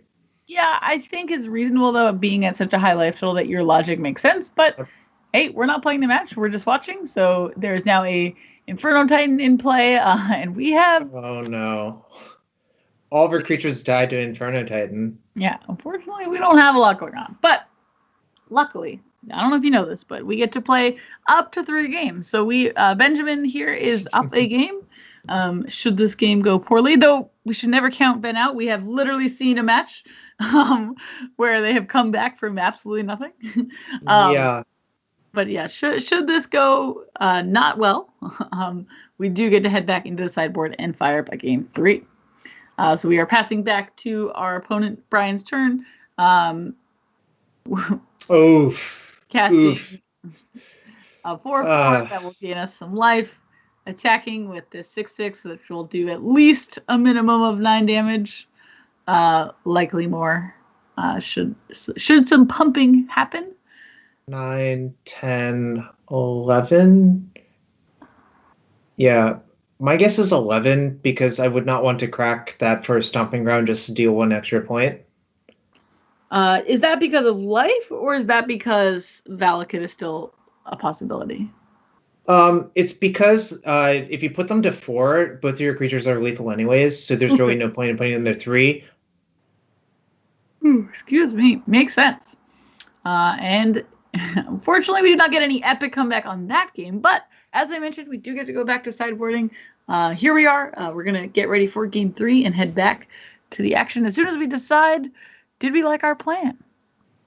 And I think we did. I mean, if we drew a flash freeze, that game would have been super good, right? Oh, yep. Okay. Let's see if Brian agrees and also keeps the sideboarding plan the same, and we're heading down into the game. This one is a 1-lander, a classic mono-red decision that we've all made, at least all red mages have made at some point. You were humming, Ben kept. Yeah, I was just thinking about how this is a great hand, and the worst card you could draw is Flash Freeze. That is fair. I feel like you put it into the universe, and I'm a little scared. But no. I mean, this hand's clearly a keep. Like you have guide into figure into. I mean, like if you draw lands, you're relatively happy, and if you don't draw lands, you're still okay as long as they cost 1. You know. So, I was tempted to play the not haster on that turn 1. Mm-hmm. Is the reason to play the Goblin Guide just damage as much as you can, early as you can? I think so. Here you're not going to have a lot of spare mana, so the figure is not even that great. Oh I my knew god! it was gonna happen, Jarvis. I knew. I just didn't say it out loud. I was like, Jarvis has doomed this poor person into drawing a flash freeze on their first turn. Yeah. You need to like. All right, it's my fault. Jarvis. All right. Okay. Anyways, if you play figure on 1, you deal a total of 1 damage by turn 2. Whereas if you played Goblin Guide on turn 1, you deal 4 by turn 2. Thanks. So I think the story is different if you have more lands lined up potentially, but with a one lander, I definitely just play Guide on turn one every time there.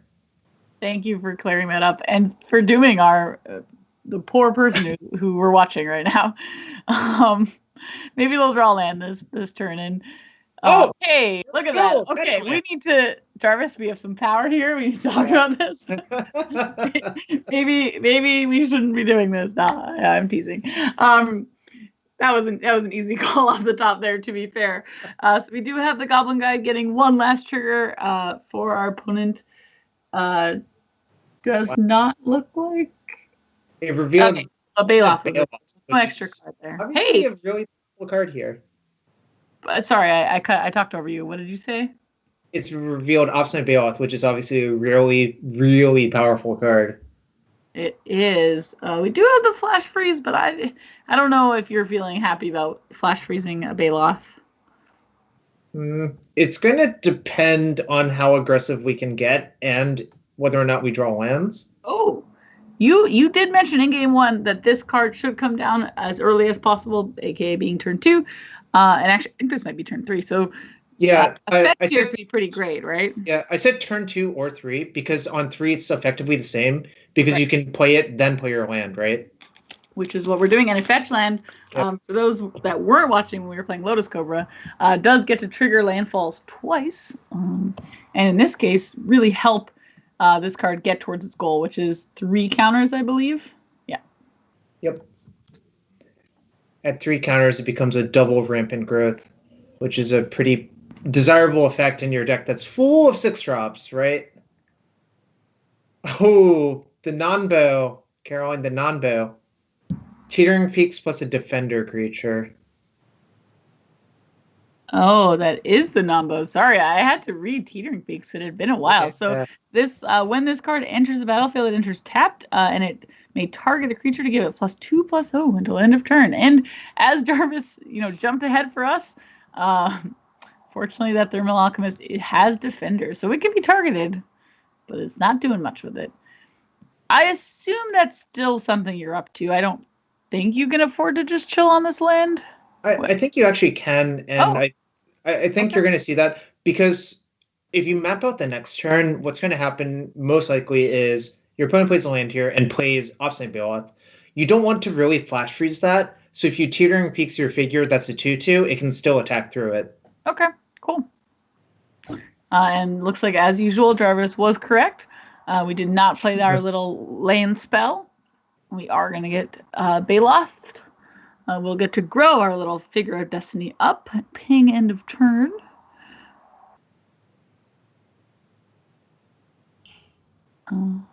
But I do think Brian is in a pretty good spot. I mean, his first spell is going to get Flash Freezed. He's keenly aware of that, I would guess. But, you do what you got to do. Unless if you have Guy's Revenge in your hand, you can't really play around Flash Freeze. Hey, we know that Benjamin is going to play until the very last spell needs to be cast. Yep. Which we appreciate because we do. It gives us a heck of a game from our side of things. So, exactly as Jarvis drew it up, I don't even need to be here. Figure of Destiny, pumped up to 4. Wait. Let's not say you don't need to be here. You definitely need to be here. You are the mighty Linguini. Thank you, I appreciate it. And really, Jarvis did continue to draw it up because that Figure of Destiny traded with the Bailoff, a red spell, Big Titan, cast, Flash Freeze, another Flash Freeze off the top. Things are not out for Benjamin here. Eventually Ryan will run out of 6-drops to cast, in theory. Yeah, but here's a problem. Every mountain that Brian draws is actually just an actively good draw. I did notice that.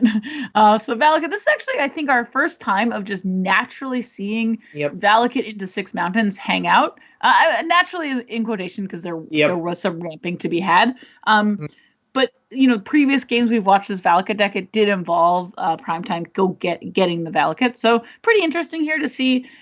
By the way, lands or spells, both good enough for me. And I have experience with that with Field of the Dead, so I definitely get how that is. Valakut's like the OG Field of the Dead, essentially. And what I actually really like, a very subtle thing that Ben did, he played his Steam Vents untapped on the off chance that our opponent played red or green spell first before bolting our Alchemist. I think it's worth giving up the 2 life because Ben's operating on such narrow margins here, you know? He really needs to scrap for every point he can. Okay. So we are going back to Ben's turn with that Flash Freeze not used. No big scary Titans. Just free bolts instead. So we're on our Ben's upkeep. We do have Burst Lightning, which is could eventually become 4 damage, though currently now it's 2.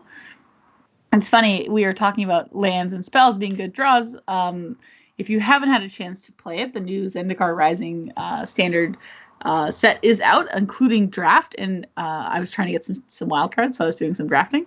And I was in a spot where I would much rather have preferred to draw a land versus a spell because of all of the landfall in this set, which I love. Just love when you want to draw a land in limited, and not because you kept a 2-lander or something. Like when you're like late game, you have 8 lands in play, you're like, oh, I need a land and I'll win. That's just so satisfying to me. So I really, really have been enjoying this format as much as I've been enjoying this format. I know there's always a big bully, the big red-green Valakut deck, but the matches we have watched so far have been fascinating and pretty fun to watch. So Zendikar is great. Everyone loves Zendikar, right? Everyone does love Zendikar. This is our 3rd time back to Zendikar. Battle for Zendikar, Oath of the Gatewatch was the other time. So yeah, I've been playing Magic since the 2nd Ravnica set, so RTR. So I've kind of had the pleasure of going back to pretty iconic sets, both Ravnica and Zendikar, multiple times. Which is pretty cool, actually. I mean, I guess my Magic history is getting a larger number than it used to be, but I think it's pretty awesome that I got to see some pretty cool sets more than once.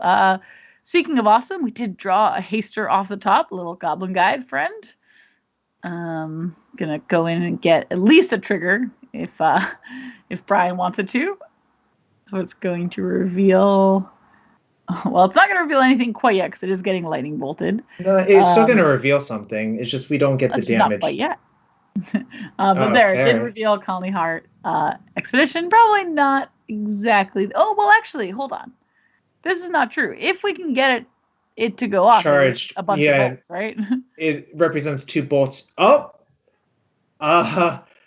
Ben might be dying to volcanoes. How do you feel about that? I'm fine with it. I think the Valakut player didn't do anything insane or broken. Just play their lands, and that's just how it's going to go. Hey, a Vexing Devil! This will definitely stay around because any mountain kills it. Any mountain kills it.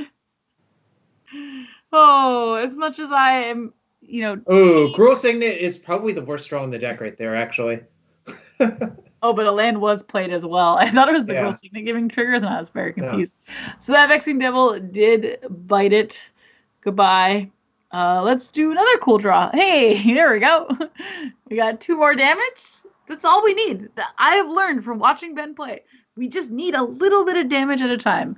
So that's 2 damage across. The Valakut deck, though, even their spells are more lands, so that's a little concerning. I think the worst draw in the deck would be a 2nd Colony Heart Expedition. Okay, hold on. Hold on. We have now got together 5 whole damage in spells. 5 whole damage. Down this. Oh my gosh, this Bushwhacker got across the finish line. Oh, a bad draw again. Speaking of a bad draw, what do you think the other card is in Brian's deck? Is Benjamin going to do this again? Yeah, it sort of looks like it. It's crazy, right? My poor heart. I don't know if I can take 2 crazy games in a row. So here's what here's what Ben's thinking about. If you flash freeze the birds and bolt and burst and attack for 1, that's 6 damage. So he's debating that. Okay, I don't know if I feel like what about if we're just holding I don't know. Yeah, I think that's a little bit too aggressive, but at least he thought about it, which I like. Yes. You know? I do like that, yeah. Oh! Wait, we did the arm raise thing simultaneously. You all can't see that, but we literally both went like this. That's amazing, Jarvis! What a match again! Ben does it again! Benjamin, Briggs just keeping us on the edge of our seat Wow, with this that's- mono red deck. I have to say, I'm really impressed with how he played those games. All of the decisions he made, really well thought out. That match. So can we talk about, there was a turn, I didn't quite follow what you were saying. So there was a turn where Benjamin shocked into seconds team vents and passed. Yep. And I just want to talk a little bit about what that was. So the reason to do that, I think, is if your opponent plays 2 spells, say a creature you want to kill with your 2 burn spells and something you want to flash freeze, you're going to need all 4 mana, and that nets 3 alchemist triggers.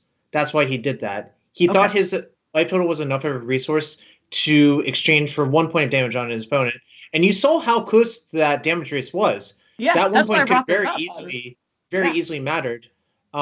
And he wasn't really in danger by the end of the game, right? Because I think if anything dealt him damage, it would deal him such overwhelming damage that it wouldn't even matter that he took 2 damage, right? That was very impressive. Again, from this mono red deck, just really recognizing at no point am I ending this game until I have reached 0 life, because I can always draw a lightning bolt on the top of my deck. And that's what we did. That was very awesome. Let's check out and see if we do have more magic for you. If we don't, which we actually don't, we are going to take a break. And I will just let us know before we quickly go into a break. So looking at round 5, actually, maybe I was in the wrong round. No, round 5. There are actually no matches remaining. So we're going to take a really short break. We'll take like a 3-minute break, get everyone ready for round 6, fire it off, and come back here with you. When we enter round 6, what I'd love to do is take a look at standings, prep you for both round 6, our bonus surprise guest, and our top 8. So we'll see everybody in a few minutes. Bye-bye. Bye-bye.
society.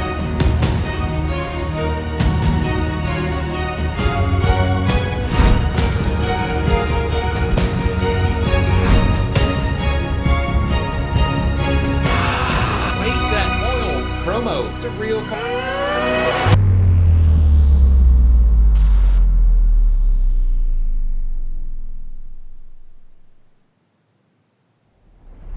Hello, welcome back. I hope you enjoyed this short break.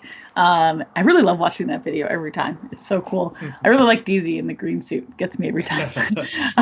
Welcome on back. I hope that you are as excited as we were watching those last two rounds, both round 4 and round 5, which just put us right in the beginning of round 6. And to do that, before we show you who we're watching this round, we want to talk a little bit about who is up there, who has taken these decks, this format, and said, okay, I found what I want to play, and now I am at the top of our standings. So let's go and check what that looks like. So for our standings, we do have, no surprise, because we actually did watch them for 2 straight rounds. We have Benjamin Briggs at the top with 5-0 with that amazing, great mono red deck, mostly great in the sense that it draws lightning bolts and Figure of Destinies and cards when it needs it, because guess what? I heard a rumor, if you put good cards in your deck, you will draw them.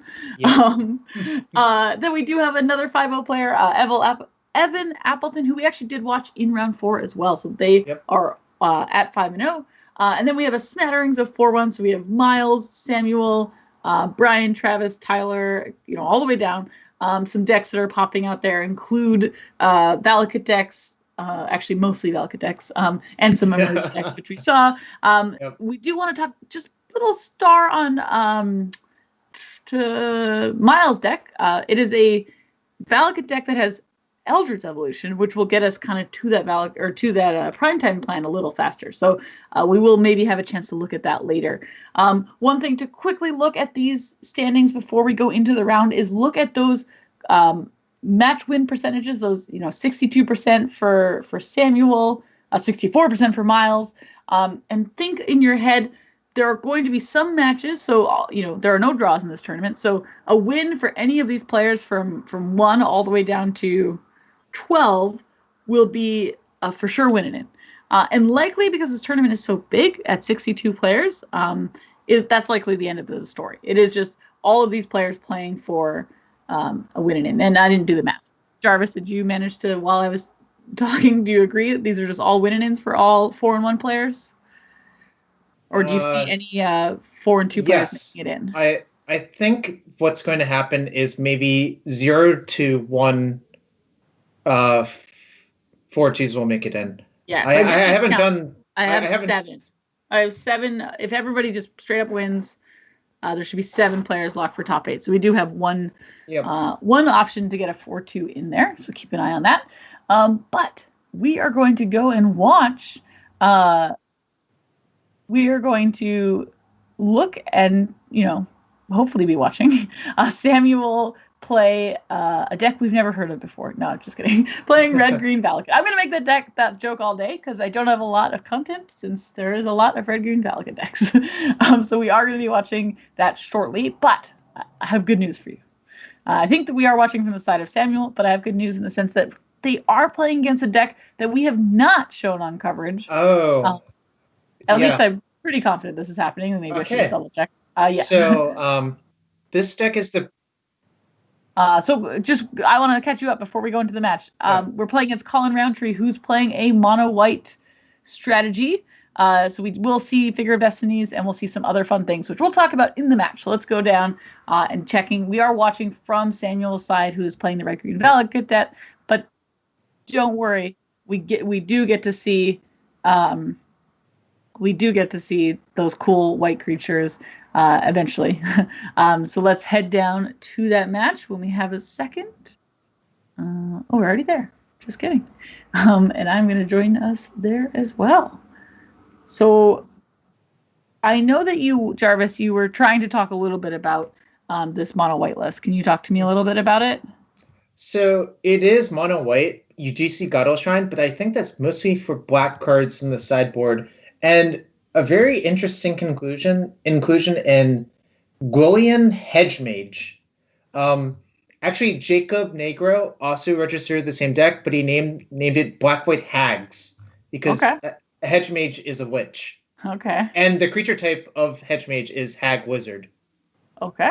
It's actually in play as you were speaking. So, um, so from our side, from Samuel's side of things, the Valakut deck, no big ramping to be had at the moment, but that Pyroclasm, which is a card you highlighted kind of early on in the differences of decks, did get cast on that turn, and we're going to head back to Samuel's fourth turn of the game, and I see where this is going.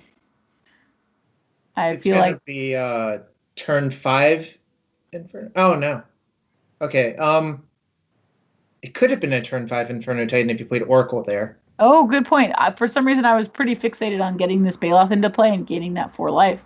Yeah, so I think I would agree with that play versus a red deck, but versus this deck, I think I would prefer to get the Inferno Titan to play. The reason being, once is that a Squadron Hawk? Yes, and this. Okay, there's a lot to unpack. Okay. Squadron Hawk is super, super good alongside the double Honor of the Pure, right? Yeah. Okay. That's 4, so 3, 3. Samuel played an Oracle of Madiah, and it has revealed the Prime Titan on the top of their deck. Does have 2 land drops to make, right? You can play an additional land?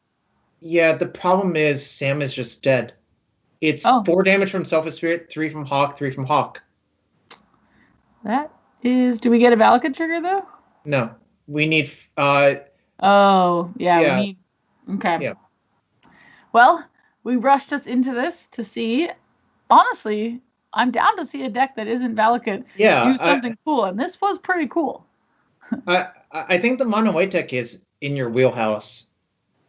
Yeah, it's not, I don't typically play a ton of white decks, but I definitely could see in this format just being a really cool thing to be doing. I do like a Johnny Goldmane. That was a good card.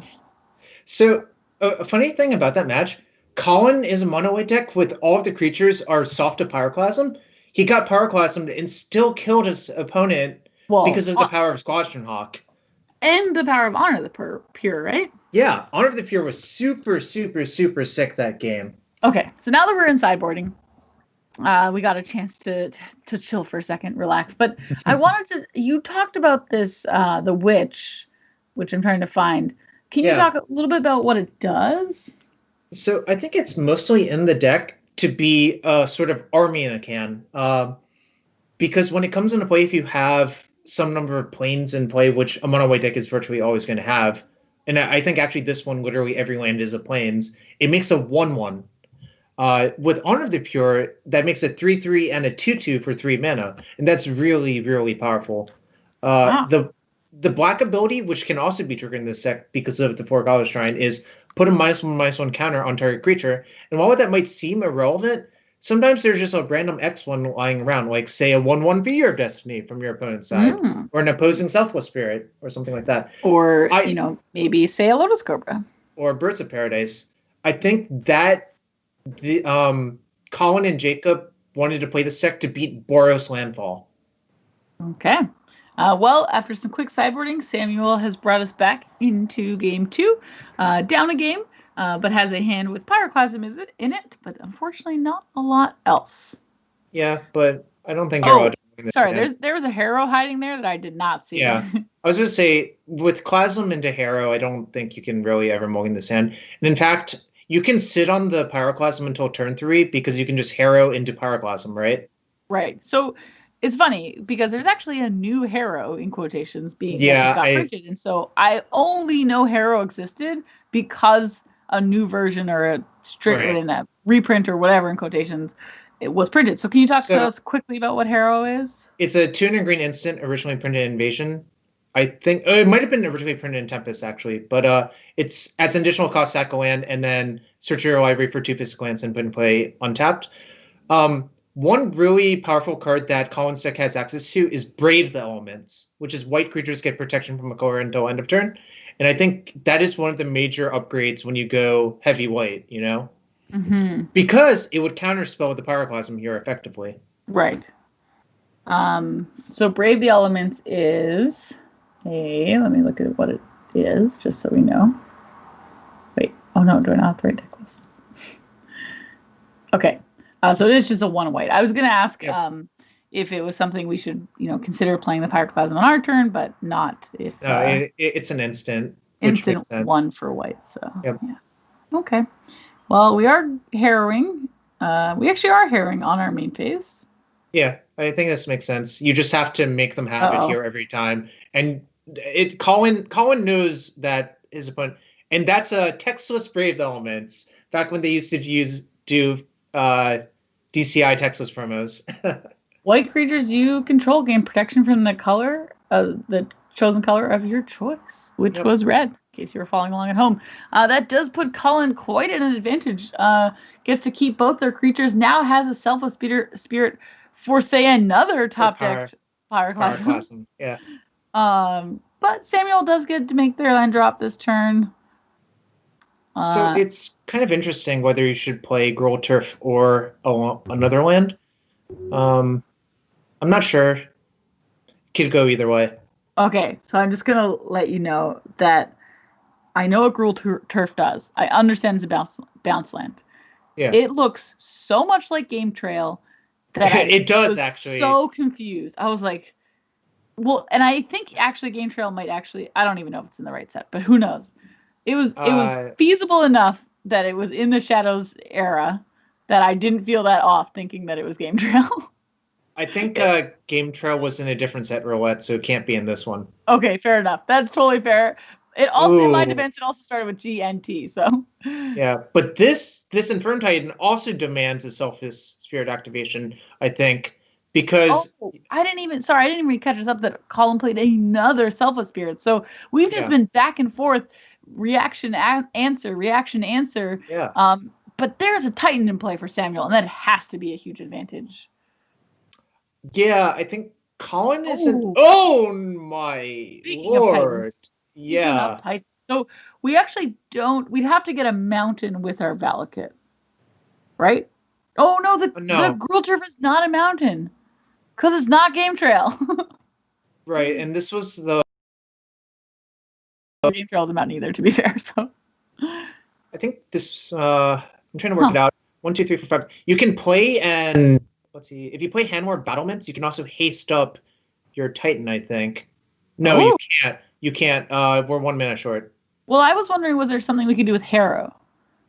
Harrow's net minus 1 mana. Okay. Well, yes, but don't we have 7 on this turn?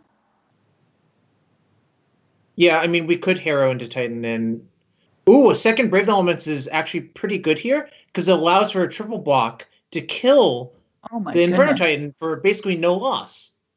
Yeah, I was trying to cobble together something where we harrowed into some mountains so that our Valakut actually does something. I think it's better to harrow the turn afterwards, assuming you're not dead. There is a chance that we die to another Brave Elements, which... Yeah, pro-green.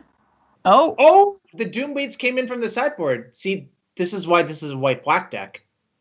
Wow. That was a really back and forth game there. Yeah, no, it's still not over yet, because this Harrow is going to be able to bolt 2 things.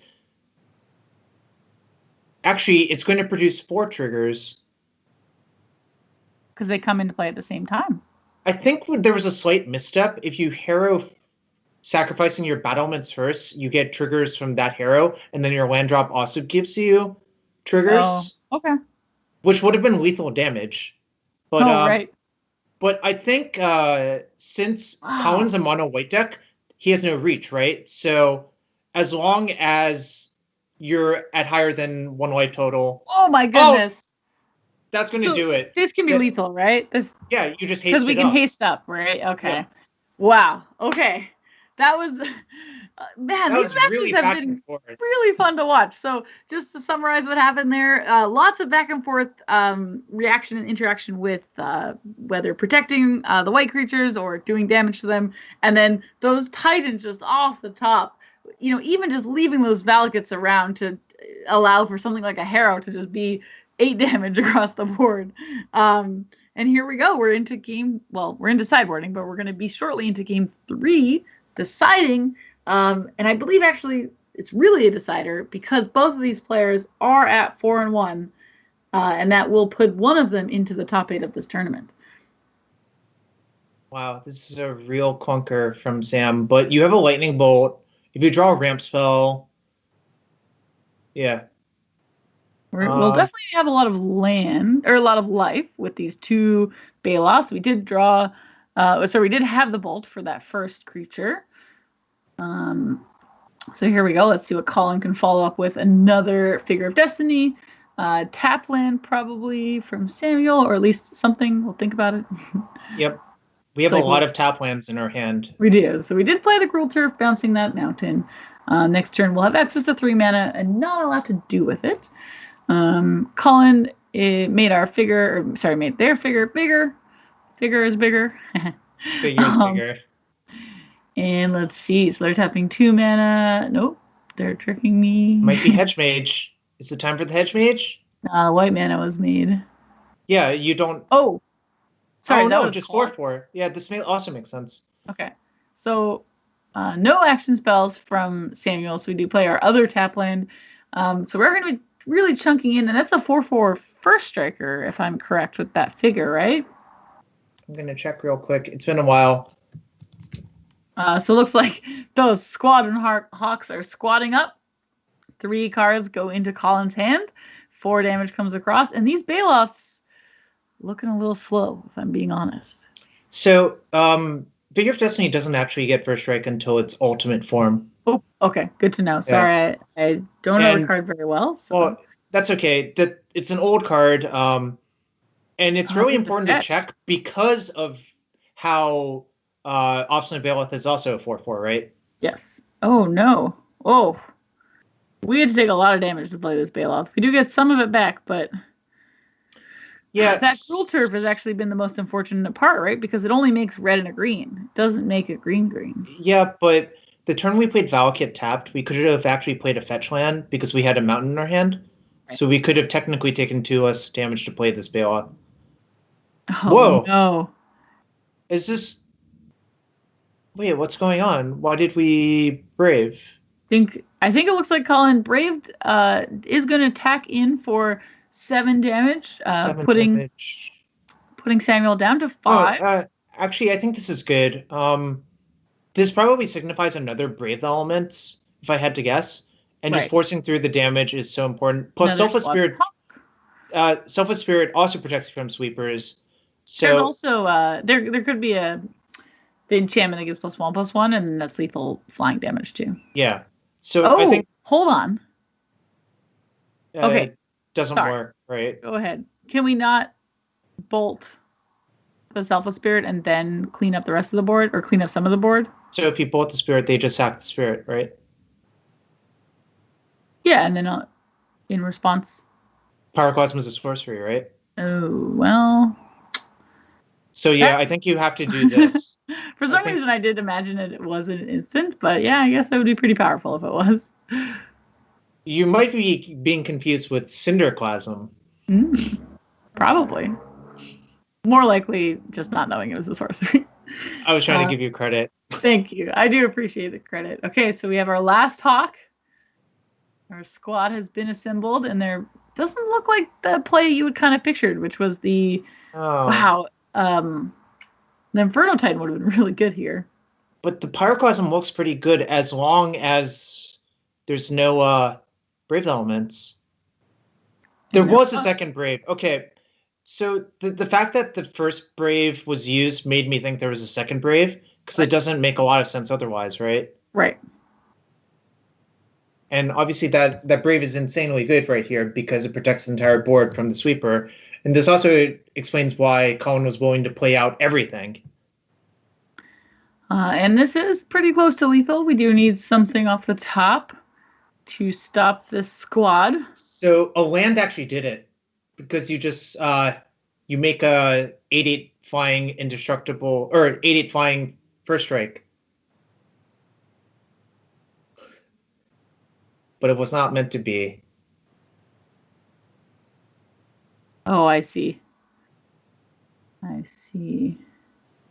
Well, unfortunately, that's probably not good enough. How many mountains? No, we have a forest in play and a Cruel Turf, so we're pretty far from the mounted plan. Even if that Cruel Turf was a mount, Well, actually, if the Gruul Turf was 2 mountains somehow, which it couldn't have been, then it would be not good enough still, which is kind of crazy. Wow. So we've seen the power of Brave Elements this match. We did, and I really appreciate you giving us the insight that, like, hey, because your initial reaction was like, what is Colin doing? Colin's just playing this random thing to get in 7 damage. And you really took the time to backtrack and think, okay, what is this telling us? And it's saying, hey, I have the second copy of the spell, which will be good later, but let's push some damage now. Mm-hmm. And that's what happened. You know, we really saw why Jacob and Colin chose to play this deck. Even though I think it is worse than Boros Landfall versus Valakut, you do trade in your explosive draws for more resiliency. Squadron Hawk is not a fast clock, but it's a resilient clock. And Honor of the Pure and Brave Elemental give you a lot of insurance versus the best sweeper in the format, which is Pyroclasm. Yeah, we saw Pyroclasm get countered, I think, except for game 1. We did see one result, but it wasn't very good. And other times it was just stopped. Selfless Spirit, Brave the Elements, everything. So that does have, just to catch us all back up, that does have Colin Roundtree advancing to 5-1 with their mono white deck, or mono white / black deck, and that puts us at least one person into top 8. I guess I should say a third person, because Benjamin and Evan are in with a loss. So that just put 3 people into our top 8. And while we're chilling here with you, we will go and find us more magic. And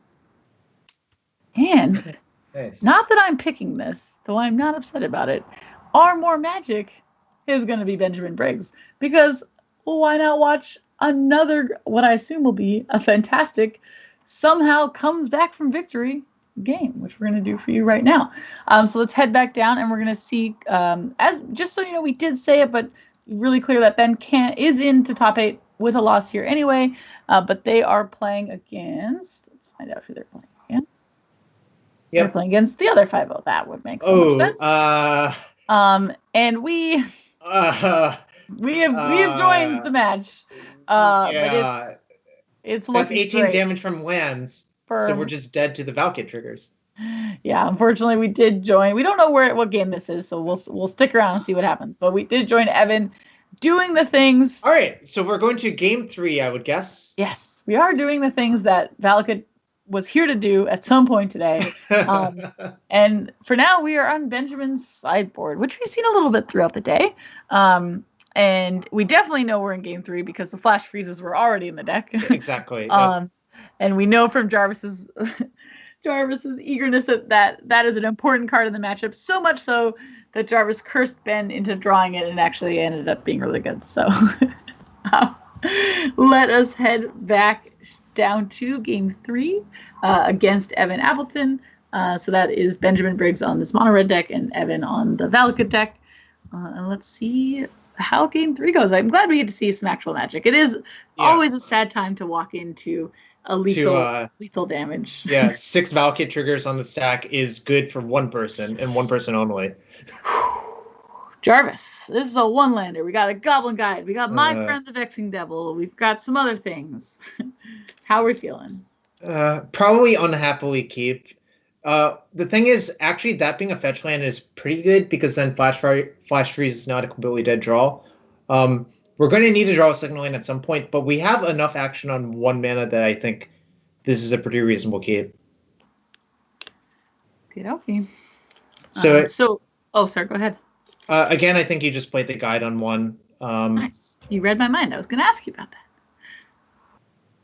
I was going to ask, are you happy to do 4 damage on turn 1, or do you want to play the Goblin Guide? Oh, I joke. Poor Vexing Devil. Just never gets the respect it deserves.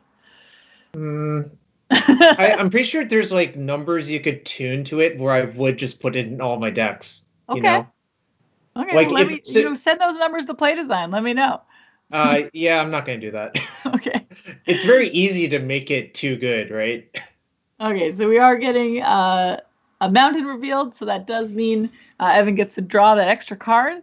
Goblin Guide getting in for 2. Steam Vents fetched, to keep up for whenever we do draw those flash freezes off our top of our deck.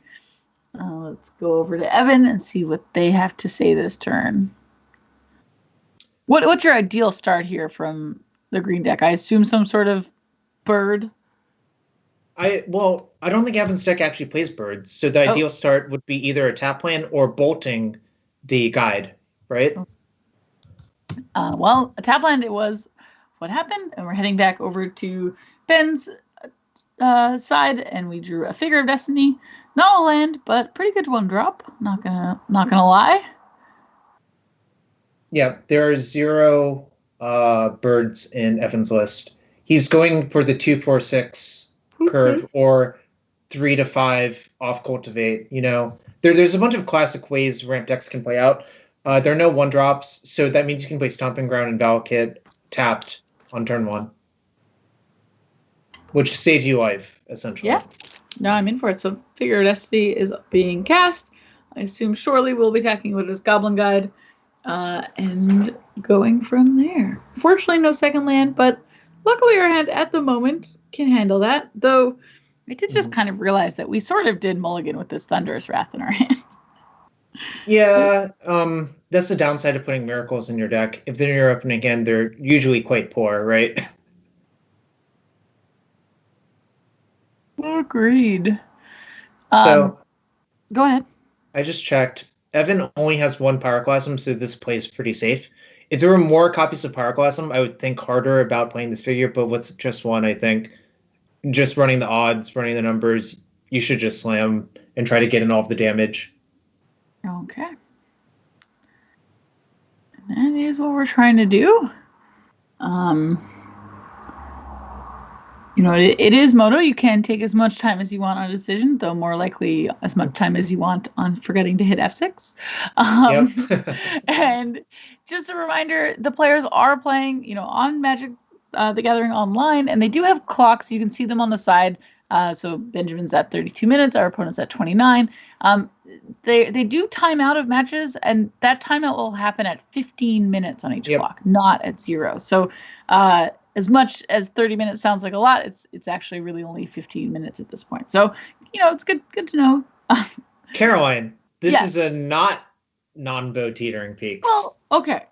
It is. I agree with you. It is going to put its cool pump part on a non-defender. But is that what you want to draw on turn 3 as your second land, a tap land? I think if you're going to draw, I think that's better than drawing another spell, actually. Okay, so that's it does deal 2 damage. Wow. Look at how low... our opponent is at 8 life. Yeah, I was about to say, the Stomping Ground was not free. This Arid Mesa may not be free, but we do know about Lightning Bolt in an opponent's hand. Okay, but this Vexing Devil, it might to do things. I don't really know why I'm so excited. I don't know either, but I respect that you're excited about Vexing Devil because one of the two of us has to be, right? Well, I'll just put this on my resume. Gets excited. Brings the team and gets us excited about Vexing Devil. Okay, if that Figure of Destiny had stayed in play, that would have been a lot of damage. This is still potentially 5 damage from creatures. Is that something you're just tempted to do, considering we have kind of this burn chilling in our hand? Yeah, I'm pretty tempted by it. You have to imagine what's in Evan's hand here, and I think a very likely card. Oh no, go ahead. A very likely card that for Evan to have is probably a second Lightning Bolt, because think about it. What hands does Evan keep on 7 that contain Valakut, Cultivate, Coney Heart Expedition on the draw that probably don't like? It should contain a Lightning Bolt as well, I think. Okay. But let's find out. Maybe it doesn't. Looks like Primeval Titan revealed with Goblin Guide down to 3 life. If we get to untap, that will be the match actually for Benjamin. I've changed my mind. I think there's probably a Baloth in our hand. Oh. And that's a perfect roadblock. And we do have 2 mountains in our hand revealed from Goblin Guide, so you can play a mountain safely and not take damage. Okay, well, I spoke way too soon then. My apologies. We will get to see if that is as you sculpted this thing. Oh. No. Oh no. This is Oh. bad. This is bad for There's you no know, bolting or anything to be had here, right?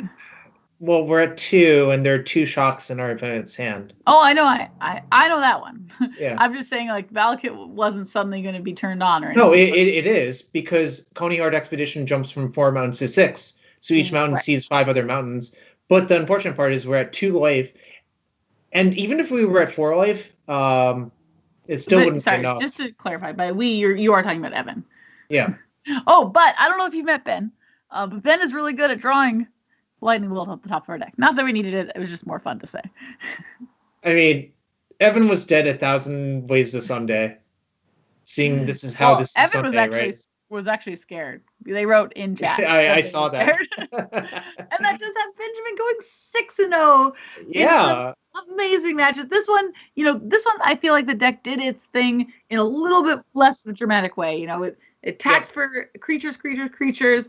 You're chill. You're ready to stop my creatures. Okay, well, here's some burn spells to your face. Yep. That's how Ben wants to draw it up. But we saw some other crazy games throughout this whole day. That does put Ben in our top 8 at 6-0, and it does put Evan in our top 8 as well at 5-1. So I think, unless we have any more magic, if we do, I will hear about it. But we don't. So we're gonna do a couple things. One, we're gonna see if our special guest is around. Okay.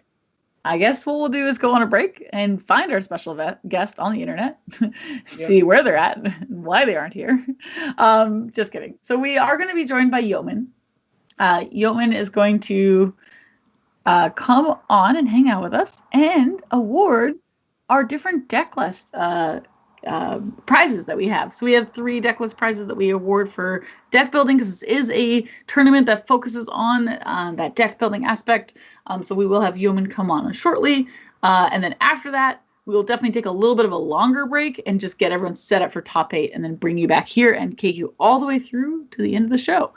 So let's take a quick break. We'll see everyone in like 2 minutes.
Mythic Society.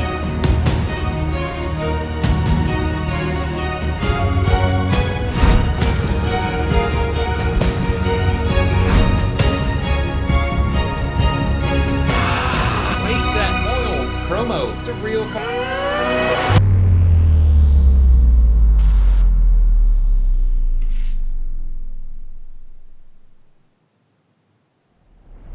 Welcome back. I hope you enjoyed the Canadian 2 minutes, which also may be known as 5 minutes. It's really hard to tell. What that really was is me setting unrealistic expectations. But instead, we are back. It has been 5 minutes. And we did find our secret guest. They have been contacted through the powers of the internet / they were here the whole time. Yeoman, welcome on in. Hello. Hello. Hello. Oh, we're not doing that, Jarvis. We would end this podcast. Nope, no, we'd end this cast. Yeoman is here to tell us about our special rewards. So we have, every time we do the Mythic Society, we have some awesome store credit that goes to our ultimate winners, which we'll be deciding shortly. But we also really like to highlight deck building. I talked about it before the break. We want to stress it now. Is this tournament is to show, take some random sets, build something cool, have some fun with it. So we actually have brought on a special guest every time we've done this. We've ranged from Sam Black. We've had Jarvis, you did it last time, actually, if I remember. I did. We've had Zvi come on and do it. And so this time Yeoman is gracing us. If you don't follow Yeoman on Twitter, they post a infinite amount of deck lists, every brand new standard. And I'm sure some of them don't even have Omnath in them. So that's exciting. And there are going to be 3 categories we're giving away. Store credit, $10 store credit for best choice, which is just top tier, best list. 2 being sweetest brew, and that's really what we're here for being honest. And the 3 is a category that I have still tried to rename and have failed every time. It is most powerful deck that isn't best choice. So that's, potentially runner up for best choice. So Yeoman, can you talk a little bit about what you're going to tell us about, or just tell us? Sure. I don't know if we're about to have the list pulled up on screen, but basically I looked through all of the decks that we have in the tournament. Found the ones that were sort of the best performing decks, and to kind of nobody's surprise this time around, one of those is the Valakut list. Specifically, this one from Evan Appleton is Valakut. And this list I actually chose as best list. There were a couple lists that were really close. I know there's a team of about 3 people with a deck list that was, I believe, credited to Jesse. Jesse Robkin was a list that a couple of teams had played that had the Handwear Garrison plus the actual Handwear creatures, but I think this list is the best Valakut list because this is simply the fastest one, and that has shown up in this tournament as Evan has made it all the way through to top 8, where it's just all for Colony Heart Expedition, all for Lotus Cobra, all for Harrow, all for Cultivate. This deck is just looking to go and hit Valakut and Mountains as fast as possible. Yeah, I also believe Jamie Miller played 74 of the same 75, also made top 8, so a dominating performance. Awesome. The Harrow, actually, we saw coming in clutch in a couple of matches where it became a little bit of an instant speed, like quad bolt we saw, I think, in one match that we watched, so that was pretty cool.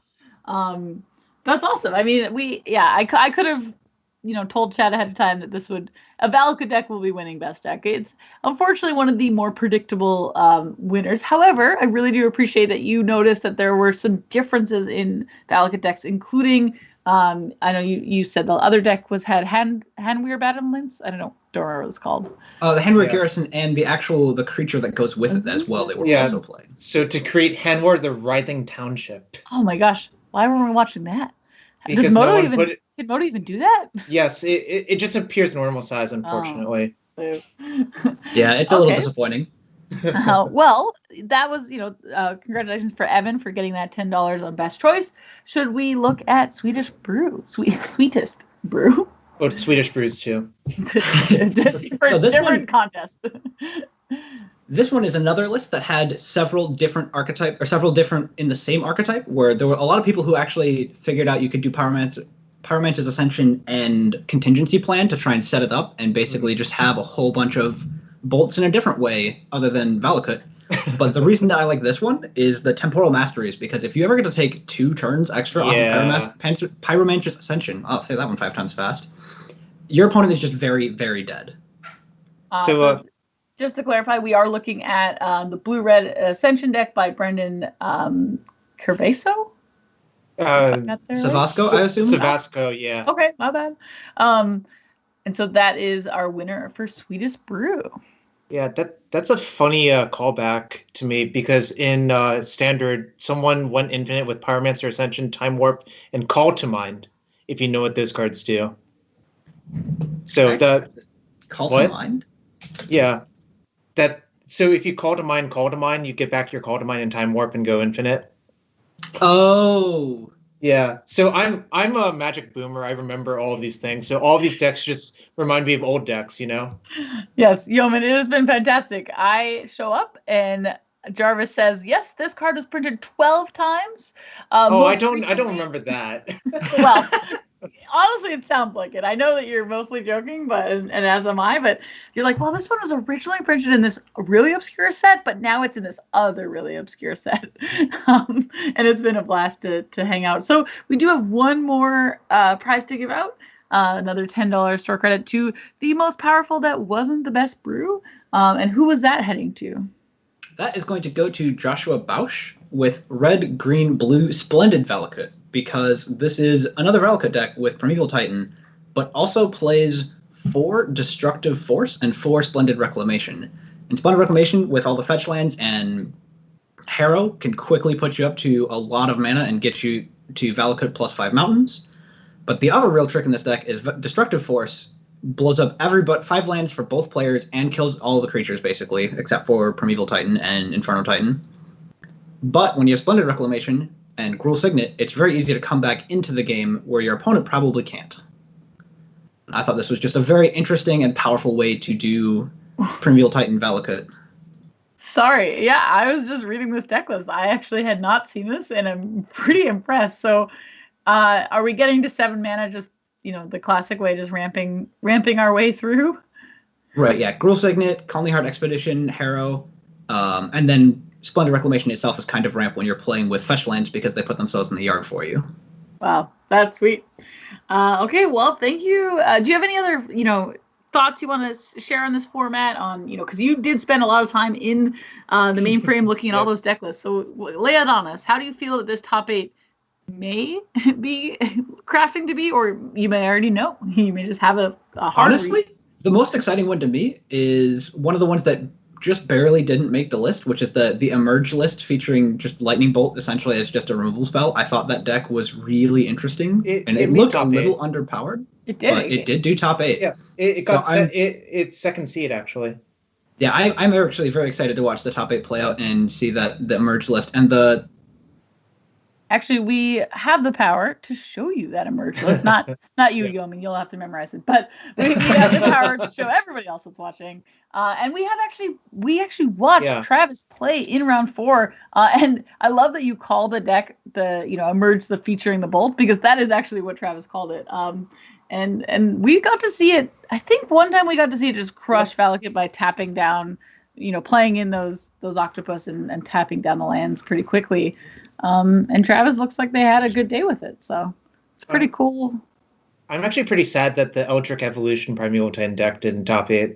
I thought that was pretty cool too. Oh, from Miles, it looks like Miles did lose the win in it last round, unfortunately. Yeah, just barely. What we can actually do now, if when you want to hang out with us until we head to a break, we can take a look at the top 8, which will allow our producer to get that together for us. But we actually have all the results from round 6. We got through all the magic.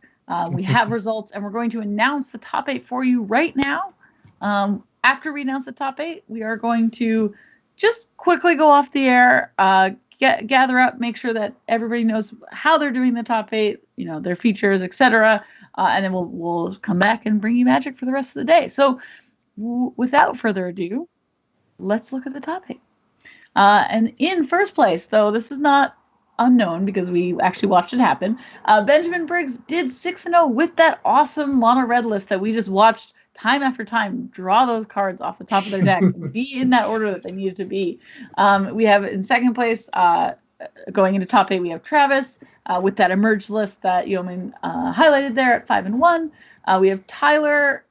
Tyler's playing a Valakut deck, I believe. No, just Blue White Control. Oh, this is the Blue White the Control. main deck, Leyline of Sanctity. Yeah, that main was a deck genius metagame call. We actually saw it be amazing against Ben, and Ben ended up winning the match, which was, if you ever want to just watch two casters be very excited, or at least 1.5, you should head back and watch the round 4 pods, because it was pretty cool.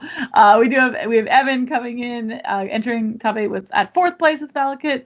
DC Sports, Zach Dubin entering Valakut Titan at 5th place.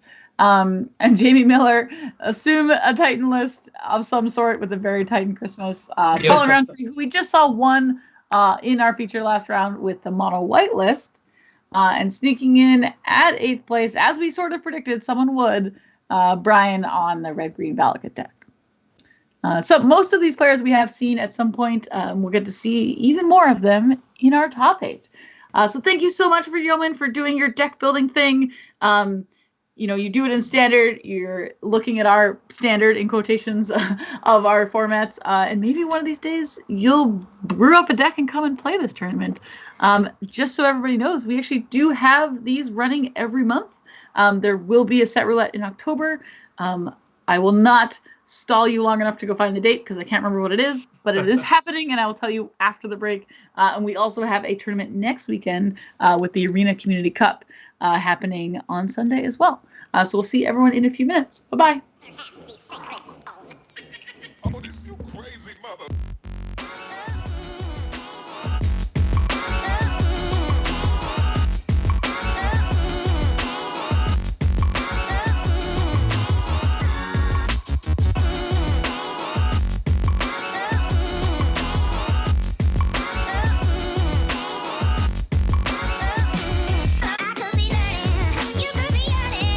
To see what's behind these closed doors, but I'm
society.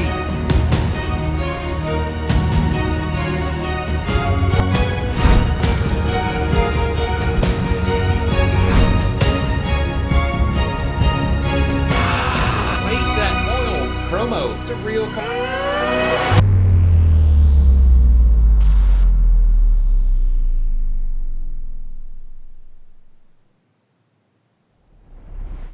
Hello and welcome back. I hope that everybody was as productive as I was during our quick break, doing all the things I had to do in 8 minutes. It was great. We are back, and not only are we back, but we're back with the top 8. In fact, we're so back with the top 8, it's already started. Not by long, by like 2 milliseconds, but we are going to jump as soon as we can into the magic, and they are in the game, so we'll be joining you in the game as well.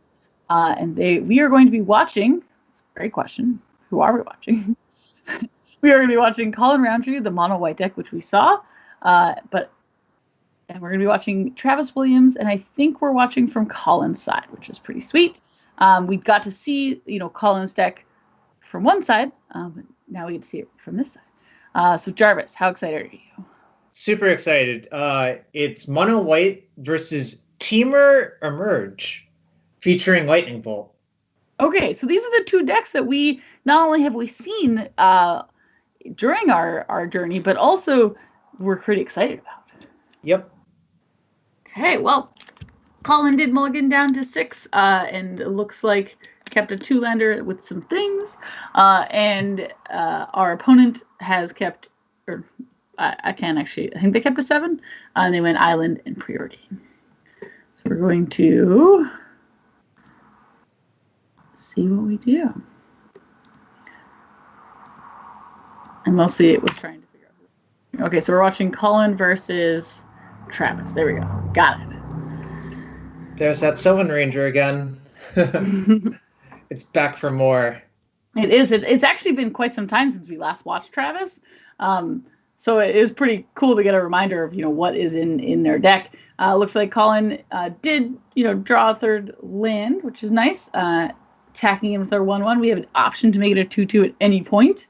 Yep. Should we want to, probably, say it gets blocked by a 1/1, which it did. Interesting, does kind of maybe force the kind of use of the mana in an awkward way on this turn, would you say? It does. You're giving up a 2 mana 1/1. It's gotten a card back, and it forces Colin to play off curve, which I think for those reasons, that's why Travis did that. Okay. Well, we remember a little bit about Travis's deck, and it included going turn 2 Sylvan Ranger into turn 3 Emissary, right? Yep. It's hard to read some of these card names, but again, another 1/1, but it does get a cool card, and I think in this case, it just revealed another one of itself, right? So here we saw the Hedge Mage actually kill a creature. Oh, we hadn't seen that before. That's cool. Yeah. So I was trying to figure out why he was searching for Godless Shrine on turn 2, and then I realized, wait, he's just going to search for another Godless Shrine and kill an X1 with the Hedge Mage and make a 1/1. And that's what we did. So Travis is really showing us their curve, the 1/1s into a 2/2 that draws a card. And Colin is also showing us a curve, and it involves a Johnny. Yeah, this card you don't see a lot of play in the more modern era formats, but it used to be super powerful, and here it is super powerful. Yeah, actually, I'm curious to see what this Johnny does. Let's take a look at it. Colin. So it's a 4-mana Johnny. I know that much.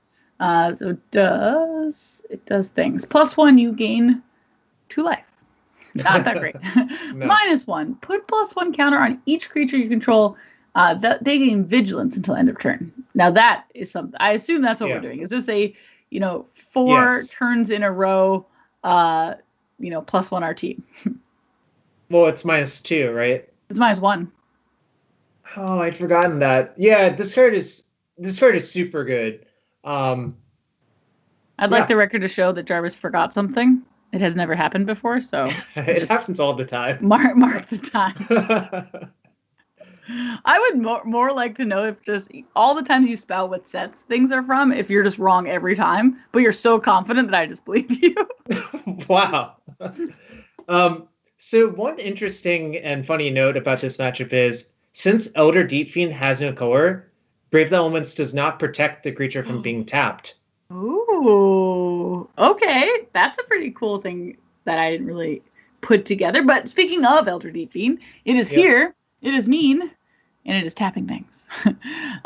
Looks like our figure is going to grow up to be a big friend, a medium friend, I guess, is more accurate. And our team is tapped. We did get Deep Fiend. I believe that was on our upkeep. It was. So I was kind of wondering if it was better to wait for combat, but this is fine too. Yeah, it looks like Colin just had a lot of things already in play and maybe didn't have a ton of opportunities to use their mana anyway. Right. But it turns out they still had a pretty decent turn playing that Selfless Spirit and minusing a Johnny for the second time. Yep. Yeah. So I think if a Johnny gets attacked, I think Colin will just let it go. Oh, well, also I just think that I don't know if Travis can afford to do that. I guess if there's another elf creep. Yeah, I was going to say a pretty natural line of play is to just chain Deep Fiends into each other, because it only costs blue each time, because the casting cost of Elder Deep Fiend is so high. That is true, but that's working on the premise that one, that Travis has multiple Deep Fiends, and two, that we have the time to do that. That part is true. But do we actually have multiple ones? Okay. This Lotus Cobra looking really strong if Travis has any good follow-up. Just because of the two fetch lands? Yeah. Okay, let's see. Well, we could draw a really good follow-up. We could draw a really good follow-up here. At least reveal one. Let's see. Yeah, there's a lot of really good hits here. Frost Titan would be good, I think, if we could cast it. Wait, one? No, we can't cast it. We only have 4. But yeah, I was going to say, Jarvis, Lotus Cobra is great, but it's not that great. We do get to cast a second. Yeah, it found another Foul Emissary, right? So we're just kind of good. They've changed into each other, right? The first one found the second one. Yep. That's funny. So it actually has another clause on it that if you sacrifice it, if it's sacrificed, it makes an Eldrazi token, I believe. And it's not a 1/1 token. I believe it's like, damn it, I forgot the size. I'll go check. I'm checking for you. I didn't even know it had a second clause, so that's pretty impressive. Let me see. This was very hard to find. There we go. It makes a 3/2 Eldrazi Horror. If you sacrifice Foul Emissary while casting a spell with Emerge, put a 3/2 Eldrazi Horror into play. Wow, that's so cool. It was almost like it was designed to be sacrificed to Emerge creatures. Yeah, there was no way of knowing that. There was no way of knowing. What a card. Oh, look at that. Colin is just giving that one a little read. So where is this octopus heading? I'm not sure. Colin needs to show us. Okay, well, it looks like it was heading towards a Johnny. And the Johnny says, bye, peace. I will say, Travis's board, there's some stuff going on after, getting to that untap with that octopus. So, unfortunately, most of that stuff has to jump. But there was things. Yeah, just a Selfless Spirit by itself is a 2-turn clock, which is kind of insane. And Colin has plenty of good follow-ups and knows his opponent plays no sweepers. Well, it needs to extend because something like Deep Fiend could tap up to 4 things, so we need to have more than 4, which we do, a lot more than 4. And honestly, a sweeper wouldn't even be that good here with double Selfless Spirit in play. So it's almost like the deck was built with that in mind. Mm. Okay, well, that does have Colin taking game 1 with this sweet mono white deck. And looking at the sideboard, is there anything jumping out at you while we try and figure out what Colin's up to?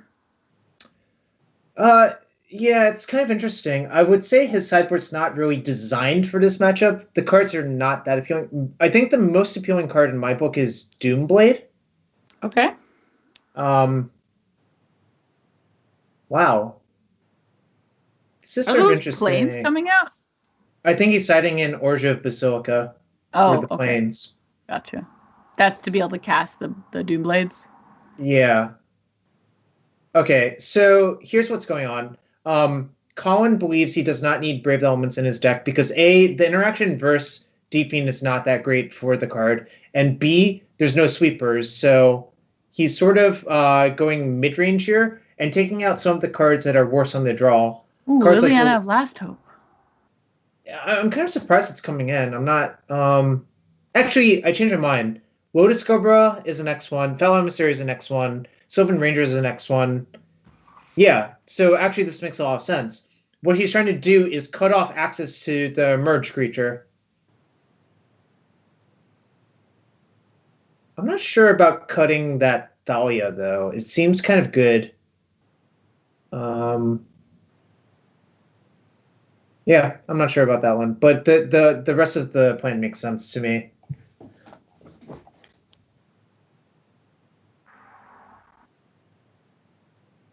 You know, it's not often you see a 24 land deck play Banesair Angel.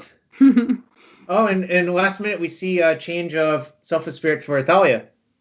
Okay. I'm omniscient. Wow. You've proven that a couple of times today, Jarvis. Not actually omniscient. I don't know. When Benjamin drew that flash freeze, that was pretty good. That was a highlight of your talent for sure.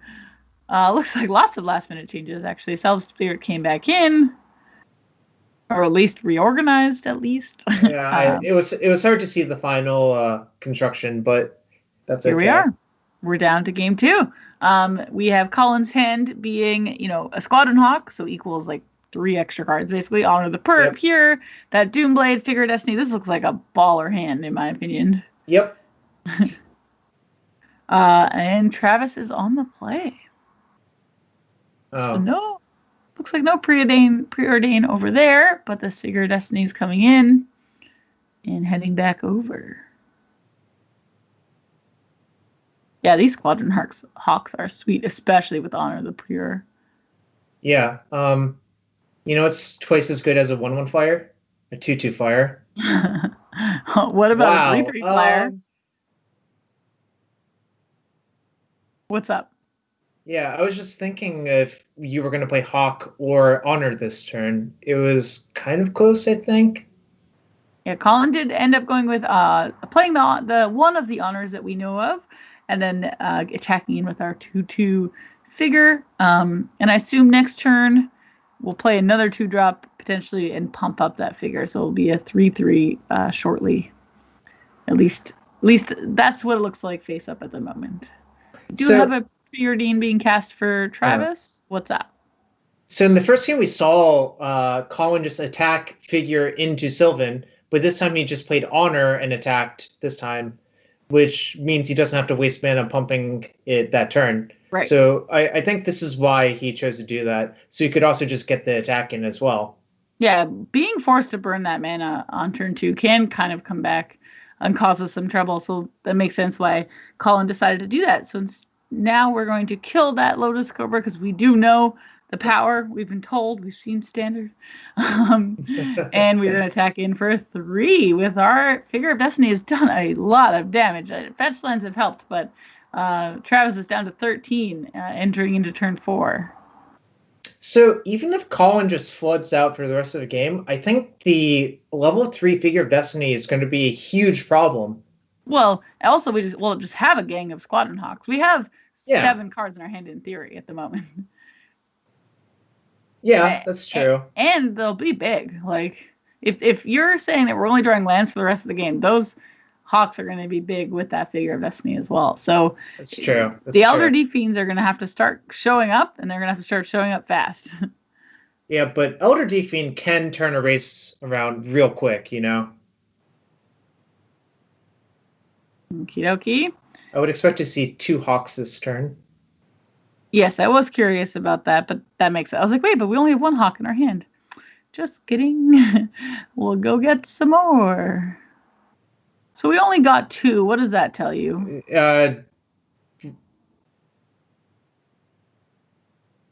That's really interesting, actually. I'm trying to figure it out. Okay. No worries. Let me because- know when you figured it out, well, because I don't know. The problem with doing it this way is, what if you just draw the last hawk as your draw step, right? Right. Okay. So I what's wasn't the- sure, like, if there was, I guess discard isn't really Hmm. good. Not sure. Did we side one out and we didn't notice? That is possible. No. I don't. I think if you're gonna side it out, you would side. All or Actually, none. yeah, I don't know. That was weird. Here's some fiending we had. We're going to tap down probably 2 lands and 2 hawks. Yep. Which does mean we'll get to play another hawk this turn. Ooh, Whoa, an angel. that would have been pretty good. Okay, so we are going to go get the 4th one. So I think what happened was he clicked on it, and then it didn't register the click the first time. But why did we not get it when we cast the second one? Because I don't think he thought it was in his deck still. Nah. I don't know. That makes sense. Anyway, Yeah, it doesn't really that's the only matter. We got explanation I 4. have. They're back together. Yeah. Relax. Don't worry, bird. Yeah. You're okay. They're here now in our hand. But we do have 3 Squadron Hawks versus the world at the moment. And that world does include a large octopus in Elder Deep Fiend. And that 3/2 token, which you prepped us about, coming in kind of interesting here.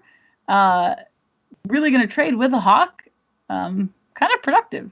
Little free token. Trading with one of our free cards.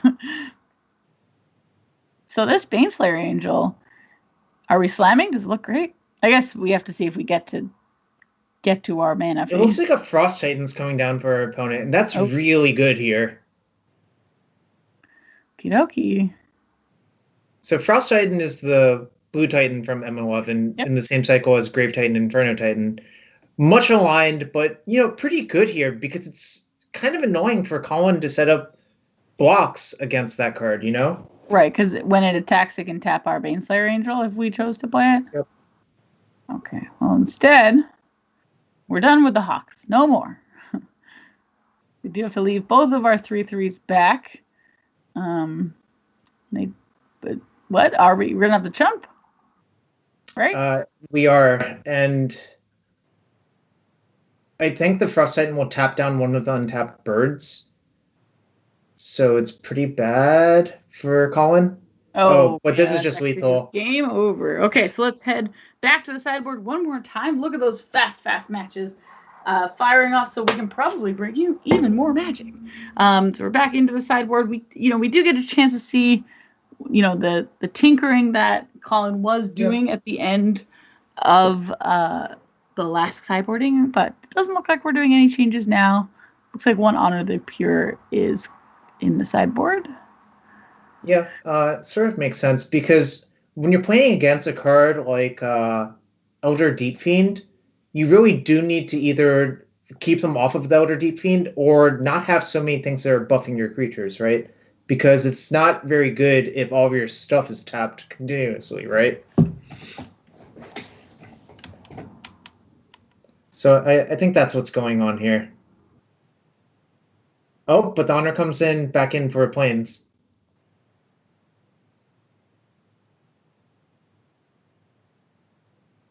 Well, I'm pretty sure at this point, Colin's just like, gotta keep them on their toes.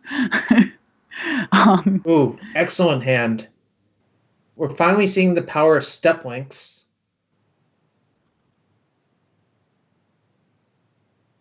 Yeah, this hand's oh my gosh, super yeah, I haven't good. even really seen step links at all. Well, yeah, you can only play it in a white aggro deck, and we didn't see that many white aggro decks today, right? Well, I also just meant from Colin. True. Get to talk about this landfall. Wow, step links is so big. Go get some more Hawks. This time we'll get them all. Yeah, I think it was just a misclick last time. Really, it had a lot of value, to be honest. Confusing Jarvis value, it has to be worth something. Wow, what? So if You Colin don't agree with draws, me? I think I agree with me. well, of course you agree with you. Otherwise, you wouldn't say it. What I was about to say is, if Colin draws a land here, it's the hedge mage looks super good because it will kill the birds of paradise for free. Oh yeah, sorry. I was like hedge mage, hedge mage, hedge mage. Yeah, this is the second time we could potentially see this wizard, this witch wizard, really doing some action here. So it has kind of a check of, do you have 2 plains and do you have 2 swamps, But which we Godless currently Shrine have is both of both. those. Yeah. And that land will help us cast that. And yeah, we do like taking out free things like that birds. As you can tell, Burge is super critical to how Travis's deck operates because it's basically a green mid-range creature deck at its core. And there's the land, and it's a fetch land for step links. Wow. So this is I not know. only going to be a ton of damage, but it's also going to be kind of a blowout. Do you enjoy how the black-white deck plays Verdant Catacombs? It is pretty wild to me. I will say, unfortunately, our life total for Colin is actually quite low because Yeah. we've had to get all 3 of those had been fetched. So that life total is all our own doing. I don't think Not a that's going to shadow deck. matter that much unless we get bolted 3 times. It does seem unlikely. But currently our opponent's not even showing 1 red source, so I think we're relatively safe. And you know what? Thalia has really real text here. How so? Oh, creatures and non-basics enter the battlefield tap, so the Yep. Lotus Cobra helps out a little bit there. Yeah, fortunately we can sneak in the fetch land this turn, but it does sort of turn off fetch lands for a turn as well. Mm-hmm. So let's see. So we have our opponent did cast a Lotus Cobra. Floating Travis a red. is now floating a red, which might not be good signs for some of our creatures. We got an island off the fetch, so we have access to 3 mana if we need to. And there's the bolt that you Step spoke of. 4 links. step But- links. Guess what? Colin has no lands in hand, so I think he's pretty happy about that. Yeah, I mean, Steplings did 10 damage or something crazy. Yeah, so. it did. It did do a bunch of damage, but Okay, that one's not helpful yet. But this Honor the Pure is looking pretty good. We'll swing in some flying damage, some 3/3s, some 2/2s. It doesn't look like your plan includes Thalia this turn, or Colin's plan includes Thalia, mostly because we already spent 2 mana. So maybe knowing our hand is a little thick, we couldn't really afford to, just play the 3 mana 3/2 there. What do you think? yeah, I think the idea from Colin's side was to just double spell and get the figure into play this turn. I think if we drew a land, playing Thalia plus figure makes more sense, but Okay. I do like this play. And the other last point is the Lotus Cobra sort of offsets the drawback of Root Maze, which is the lands coming into play tap part for Travis.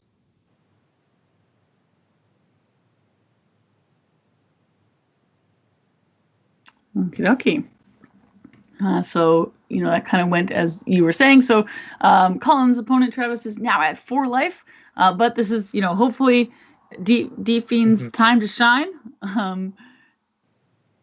We're casting it in Colin's upkeep as predicted. We got a 3/2. Drew not a land. What's Colin up? was pretty tight about this before, but he didn't level his figure in response to the tap trigger. Oh, yeah. Oh, no. Okay. Yeah, well, the land's going to be tapped, but hopefully it doesn't come back to cost him. And really, you're seeing why Brave the Elements is so bad in this matchup. Elder Right. D-Fiend and Eldrazi Horde being colorless, and the fact that it's a 3-color deck, sort of mean that it's not where you want to be at, I think. Yeah, I mean, we did see them come out, so that totally makes sense. So Yeah. I assume this Deep Friend is getting in here. Deep Friend? Is that on the friend scale? I'm pretty sure. Oh wow, yeah, yeah. Do you have any deep friends? I've said Elder Deepfiend's name at least probably 6 different variations at this point. Oh no, this is coming back because that would have been a 4/4 or 5/5, right? It would have been a 3/3. Oh, I thought the level up goes to 4-4. No, but it was already a 1-1. It was a 1-1 being +1/+1 by honor. So you level it to so we're 2-2 just would gonna be a level up 3-3. to 2-2. Yeah. Okay, my apologies. I guess I fell behind a little bit there. Okay, so we attacked in with the Squadron Hawk. So a So very, be- very, very subtle thing there. Travis left back his colorless creature because of Brave Elements, but Colin doesn't even have Brave Elements in his deck. Right. So but it's working out well for Colin that Brave is in his deck list, but not in his deck right now because it saved him 5 damage. Right, and that's a tricky one to you don't want to assume someone's sideboarding plans, like Right. because they can also level you. So that's a tough line or thread to needle to thread. There you go. Thread the needle. One of those combinations will work. Probably Jarvis's. So we are back to Travis's side. I was trying to ask you, but I ended up answering my own question. I was wondering if a main phase Deep Fiend would present lethal of any kind, but it did not. It would be 8 damage, but a bolt would be lethal. But you would have to sacrifice a creature for the Deep Fiend, so it would not be lethal as well. Just so we're on the same page, right now, Colin has 2 lethal attackers. One of them gets to untap. We're gonna go to combat, and we're gonna attack in for 2. And I can't see a way out of this. No, that does Colin advancing into the semis, taking down Travis on that Elder Deep Fiend Emerge list. And we had 2 fun, spicy lists play against each other, and only one was able to come through the other side, and that is Colin's mono white list. And while we're doing that, we should go find more magic. I don't see a lot of options right now, so we'll just chill here with us while my scouts go out and find it. And if not, we will take a little break and bring you back for the semis. So I want to ask you, yeah, would you have been happy to play that white splash black weenie deck in this tournament? Yeah, so perfect information, looking at all the different aggressive decks, ignoring the Valakut deck. I think as much as I understand how it works, land, big thing, win. I don't think I'd want to do that. I don't play it in Modern. It's not really up my alley. So I would look for a creature deck. You actually sent me the Elder Deep Fiend list. And I've been thinking a little bit about it. The trickiness of like an aggressive octopus strategy could maybe not be always up my alley. But the 2 lists I've liked so far a ton is this mono white list, because look at what it's doing, and the mono red list. And I think I'd probably play the mono red list, but this is working off perfect information. So okay, I have great news. Well, I have bad news and good news. Bad news is there is no more magic to watch this round, but the good news is that because the quarters are just wrapped up, and I think we can either take a really quick break or head straight into semis. We'll find out what the answer to that question is in a second. Oh, but instead, we'll do neither of those things, and we'll look at the results from the quarterfinals, so everybody is on the same page. And I need to do this too. Okay. So it looks like we have Brian was playing against Benjamin, who, wow, this is actually a big result. I didn't realize. Benjamin was playing against Brian. Brian did win, advancing into the semis. So Benjamin had a sweet run, but it does come to an end here in the quarters. We have Evan winning over Zach Dubin, and we have Colin Roundtree, who we just watched, winning over Travis, and then we have Tyler advancing over Jamie Miller. So our semis will be not paired yet, but our semis are going to be Brian, Evan, Colin, and Tyler. So let's take a quick break, get that paired, get everything going, and we'll see you back here in a little bit.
Are you listening?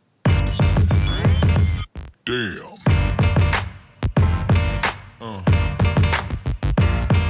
Yeah.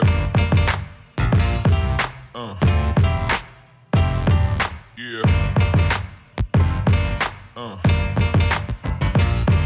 Yeah.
Society.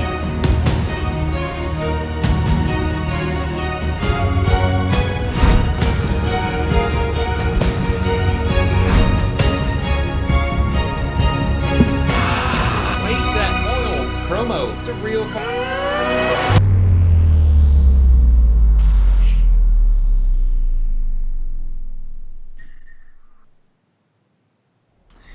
Welcome back. We are joining you, and you're joining us for the Mythic Society set roulette, and we're entering into the semis, which we're super excited about. We have, as we went over just before the break, we have Brian, Evan, Colin, and Tyler. We're going to be watching Evan's match head up against. Looks like Evan will be playing Brian, so that is a Valakut mirror. Which, to be fair, Jarvis, might actually be the first time that we have seen a Valakut mirror on our coverage. That's true. which is kind of exciting if you think about it. We knew that it was a powerful deck. We knew it was around a lot. And it is great that this will be the first time we see a matchup, a mirror, as they call it. We actually just go straight into the game. So we're going to be watching from Evan's side, and we can kind of bring up the deck list while we're jumping into the match. But first, let's take a look at our opening hands. Oh, no. This Cavern of Souls, twice in a row, if it was a forest, the hand would be quite good. Twice in a row, it's not a forest. Oh, no. Okay, so Jarvis is giving us official opinion here, which is, oh, no. Yeah. It looks like, however, Evan is happy, or at least willing to keep this one, as it was a 6.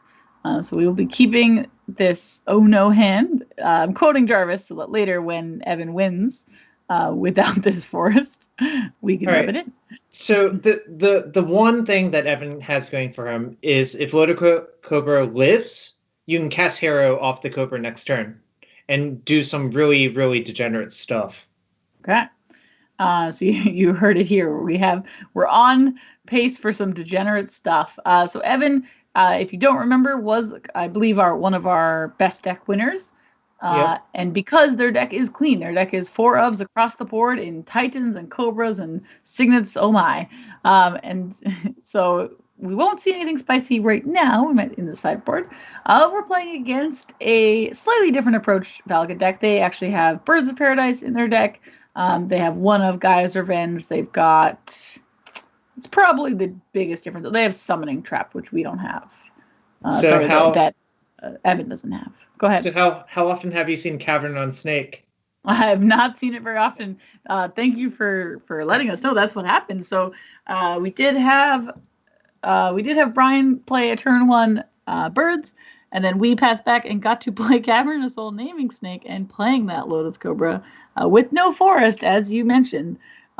And if this Cobra does live, it does mean the Harrow gets to be go wild, right? Like what can happen? What you said, wild things will happen. You can kind of talk us through what that is now. All right. So depending on what land Evan draws, it could go a few different ways. Suppose Evan draws a fetch land. You can float a green, play Colony Heart Expedition, crack your fetch, get another green source. They'll put a counter on your Colony Heart Expedition. Play Harrow from the floating Lotus Cobra mana, and then you'll have a fully charged Colony Heart Expedition as well, plus 2 more lands from Harrow. Wow. Okay. Well, let's see if that's how that goes down. However, this is contingent on the Cobra not dying to Lightning Bolt as well. Okay, fair enough. So we are waiting on Brian's main phase. We have access to at least 2 mana, probably 3. 3 is likely some sort of ramp, like the Signet. That does leave red with the Birds, potentially still a Lightning Bolt to deal with this Cobra, though if we're able to go to our turn, that won't be happening. So Conley Heart is a delayed ramp, but a ramp nonetheless. We pass back, we get to the turn that Jarvis was pretty excited for. And let's see if it goes the way you think it is. Well, it had to be a fetch land to do that entire sequence. Oh, okay, I missed that. Sorry. So, but what you can do here instead, Harrow into Colony Heart Expedition is probably the safest, but it's not very exciting.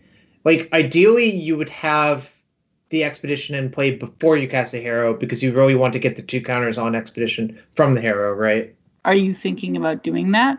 Just taking this turn off to play the Expedition?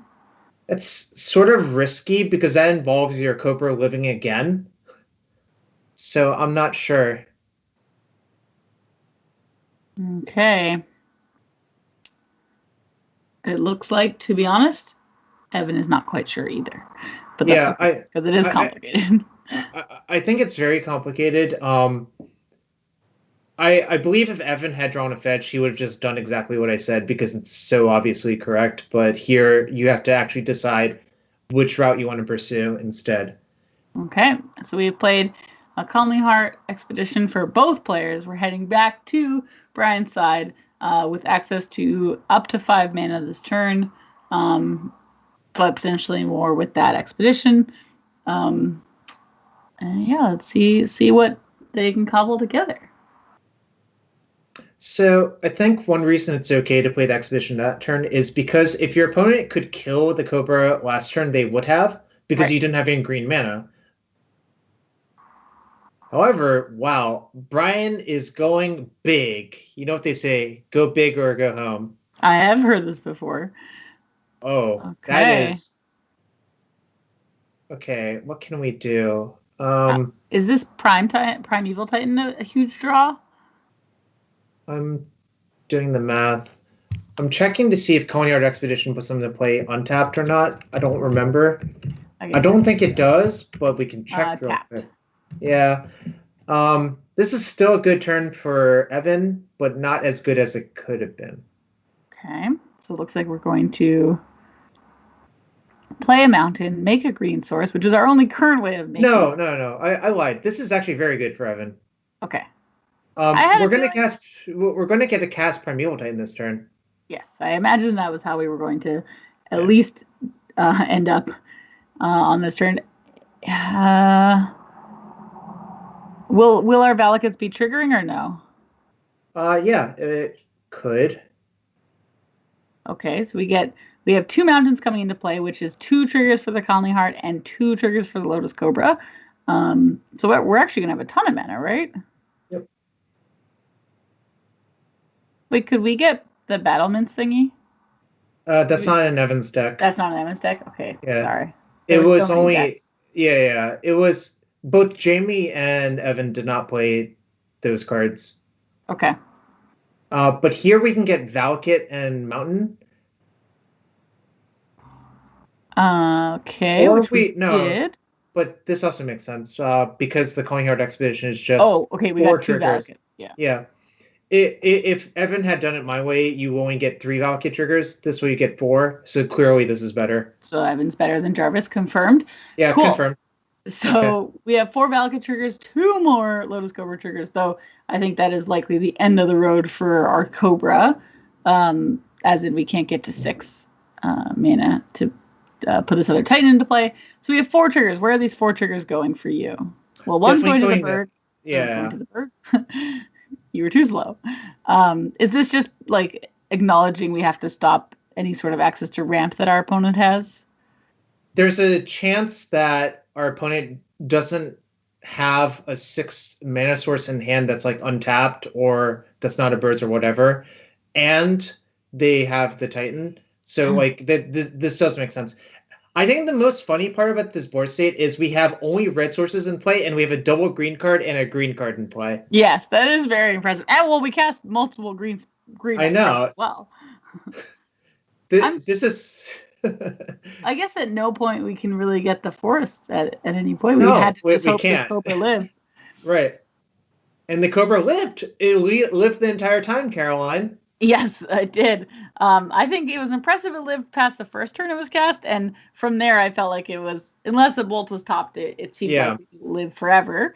And now it's getting in for a second beatdown, which is pretty impressive for Lotus Cobra, if I'm telling the truth. Getting in for 4 damage plus all that mana, not a bad little creature. So the interesting part of this is I think the Gruul Signet unfortunately does not help with Valakut. And one of the ways that Brian could get back into this game is to kill Primeval Titan with his own Primeval Titan, essentially. It's not impossible, but it's going to be difficult, I think. I think the Forest and Gruul Signet not being mountains is kind of annoying for him. Okay. So we're just waiting for this Lotus Cobra to do its duty and get 2 more points of damage across, bringing Brian down to 10. And pretty much saying, if you can't deal with these things, I will do a bunch of bolts to you next turn. Yeah, the scary part of this is, look at how scary this Inferno Titan is if it ever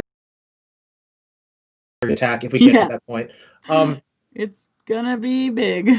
Yeah, although I think an opposing Primeval Titan might be enough to stop it from dealing lethal damage. So, unless, well, no, won't the Primeval Titan go get 2 more mountains, and that's yeah. though? No, so, well, no.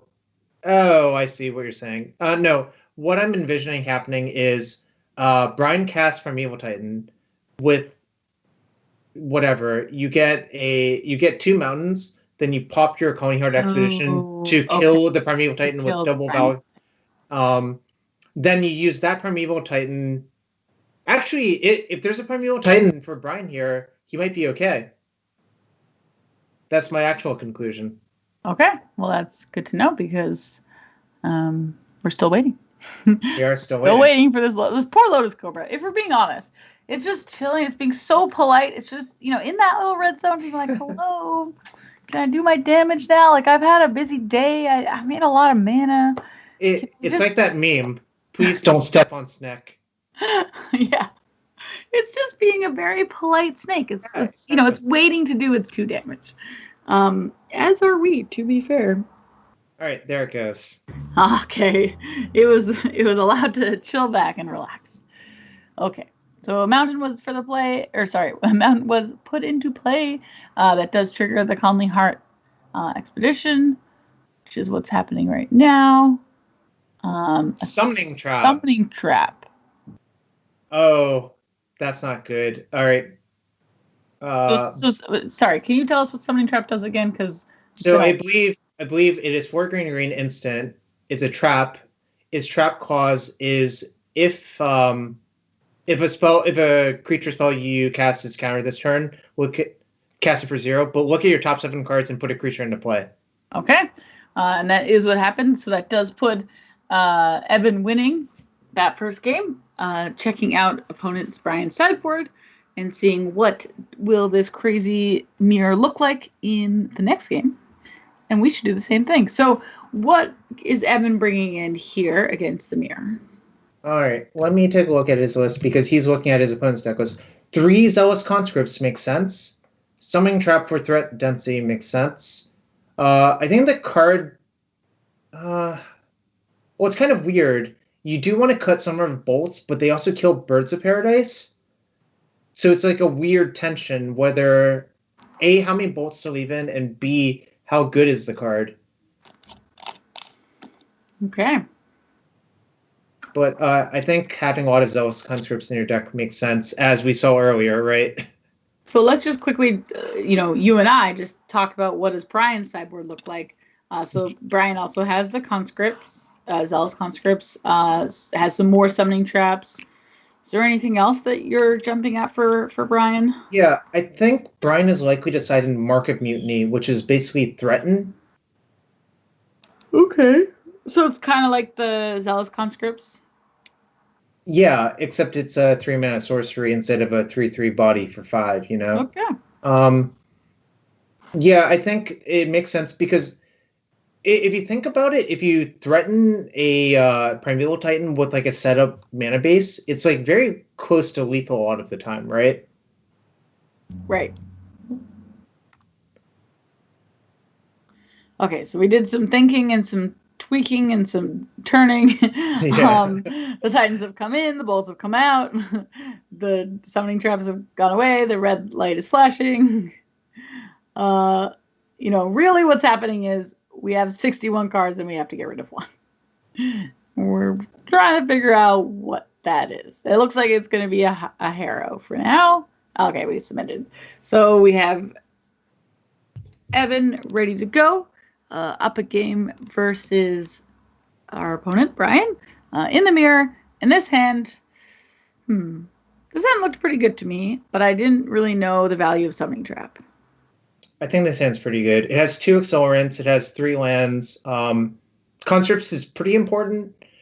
And the Coney Heart Expedition, I think, is going to be fully charged fairly easily. So, to me, this has all of the components you want from this deck. Okay, and an extra ramp spell to make the hand even better. So our opponent did ramp on turn 1 by playing that Birds. So Brian is now access to 3 mana 2 of which they're going to use for a Gruul Signet. And they are going to pass back to us, where we will get to play one of our 2 drops. It looks like it's the Conley Heart Expedition. Mm-hmm. Is that just to protect the Cobra, I assume? Yeah, so I think there's a few really common play patterns in the deck. Sorry, no. I just want to highlight. Yeah, you saw it too. Yeah. Brian did miss that 3rd land. That's Does have all the super pieces, bad. but lands seem a key part to them. So when push comes to shove, missing a land with Coney Heart Expedition play is the worst feeling. Okay. Because it's a landfall card, but you had no lands to trigger your landfall. You see? We do have to hope for the best for Brian. But on this turn, we got to play a Cultivate. We did not put this Lotus Cobra into play at all, actually.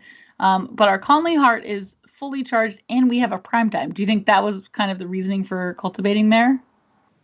Yeah, if basically if you play Cobra, you're risking the Cobra getting killed and not being able to cast the Primeval Titan next turn. Wait, why didn't we just... If we just crack that end step, can't we cast it? That's where I thought this was going as well, but that doesn't look like that happened. That's super weird. Okay, and we actually can't cast this Summoning Trap either, because those Conley Heartlands do come into play tapped. So we do have Brian drawing 3rd land, putting it into play tapped, which probably tells us that their hand may or may not involve a couple, at least one 6-mana card, likely more. And we're going to crack this fetch, bringing us up to 5 lands. And I assume at this point...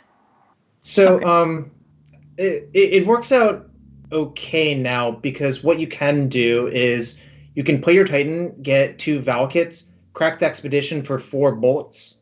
Okay. And then that kills a birds and deals 9 to Brian, and that's probably good enough to win the game. If you're scared of getting punked out by Zealous Conscripts, this is something you could do. I think I would not do this personally, okay.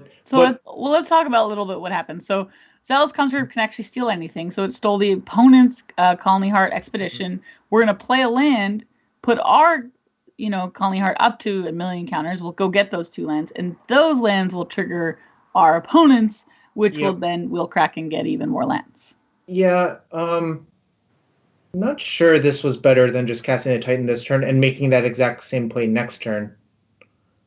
Because we saw how fast Titans can kill if they're left unchecked, and it's pretty likely our opponent can't check the Titan, Yeah, the other concern is that we, having all our mountains in play means less bolts in our deck.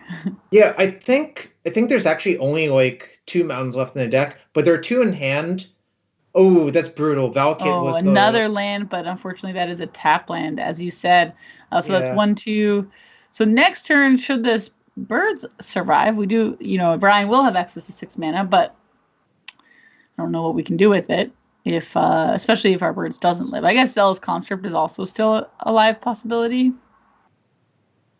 So it looks to me like Evan has 5, 6, 7, 8, 9 mana next turn, 10 with a land drop, 11 with Cobra. If Brian taps out, we can play Cobra, Titan, and maybe cast the trap as well. So okay. let's look for that. Coming there. 4, 5. So it looks like the Zealous Conscript is being cast, which is one of the reasons that the Titan wasn't put into play. Yeah. Stealing 1 Conscript for another, attacking in for 6, bringing Evan's life total down to 12. But now Evan gets to do a lot of things. I think Evan's going to have lethal damage most likely. Okay, let's figure it out. So probably, it's going to involve a Primeval Titan. That one I can tell you. Yeah, but I think you're allowed to play the Cobra first, which is kind of sick because Titan the gets Cobra you makes back so much mana. Yeah, Titan gets you back 2 mana. 1, 2, so 9, 10, 11 with a land drop. So actually, I guess the reason not to play Titan last turn was to play around conscript. So maybe I was wrong. Yeah, I mean, it seems like Evan's been playing this deck all day. It seems pretty deliberate. Like they didn't forget that they had a prime time in their hand. They made a very conscious decision, and we're seeing as as it plays out. We needed the landfall though from. No, so I think Evan's plan is to just play EOT Summoning Trap. Oh, okay. Okay, that makes sense. Both players are at 12, which is kind of impressive because Brian has been pretty stuck on lands. The bird did survive, so there's got to be a 6-drop hanging out in our hand. And I think we're about to see it. And here it is. It's one of the Titans. I can feel it. It's a Primeval Titan. So we can't get enough to do some lightning bolts, correct? There's only 3 mountains. You can go up to 5 mountains. Valakut doesn't trigger. So you're probably supposed to get Valakut plus mountain. Okay. If I had to guess. Unless if there's a mountain in your hand. Looks like we ended up getting 2 mountains. For maybe exactly what you said, because there might be a mountain in our hand, which there was not, or at least not yet. Zealous Conscript looking to attack.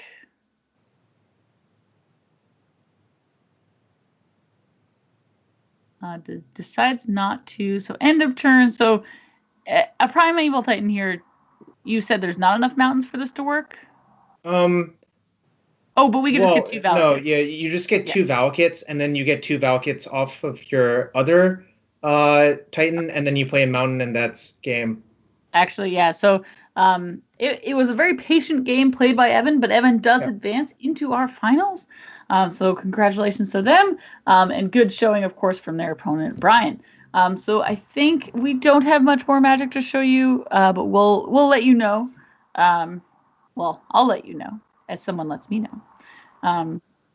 And for now, you get to hang out with us, and we get to figure out what. So our finals is for sure a Valakut deck, which we could have figured out. Yeah, probably could have figured that one out. But what else are we have Colin in the other side. We have Colin Roundtree playing against Tyler, and Tyler was the blue-white deck. Okay, yeah, blue-white control. So here's what I got for you. Are you ready? I'm ready. It will not be a Valakut finals, Amir. Okay. Yeah, that seems. I'm very helpful. I really am. In fact, I'm so helpful that I did find us more Magic, and we are going to go down to the match of Colin on mono white versus Tyler on blue white. Well, Jeskai in brackets. But and we won't Tyler just for very won. long. In fact, I don't even think we ended up there at all because Tyler did win that match. Yeah. So the finals will be Tyler on blue white versus Evan on Valakut. We're going to let the players get situated, and we will take a quick break, and we'll see you when we come back. Okay. Instead, we can have Jarvis tell us what he was actually going to say. So I caught a very quick look on how Colin lost that game. He alpha struck. It looked like it might have been lethal. I didn't have enough time to do the math, but Blessed Alliance made Colin sack a creature, gained 4 life for the blue-white player, and untapped Baneslayer Angel. Oh, I see. So it's going to be really, really hard to win from that point for Colin. Okay. Well, for now, we'll actually go for break. So we'll be back in a little bit for the finals. Join us in a bit. Thanks.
Anxiety.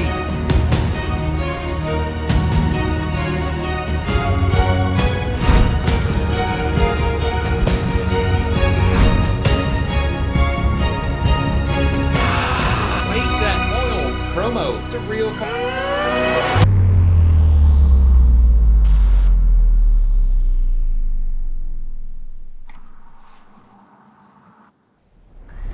Welcome back for the last time, at least I hope it's probably the last time for this evening, Jarvis, as much as I love hanging out with you.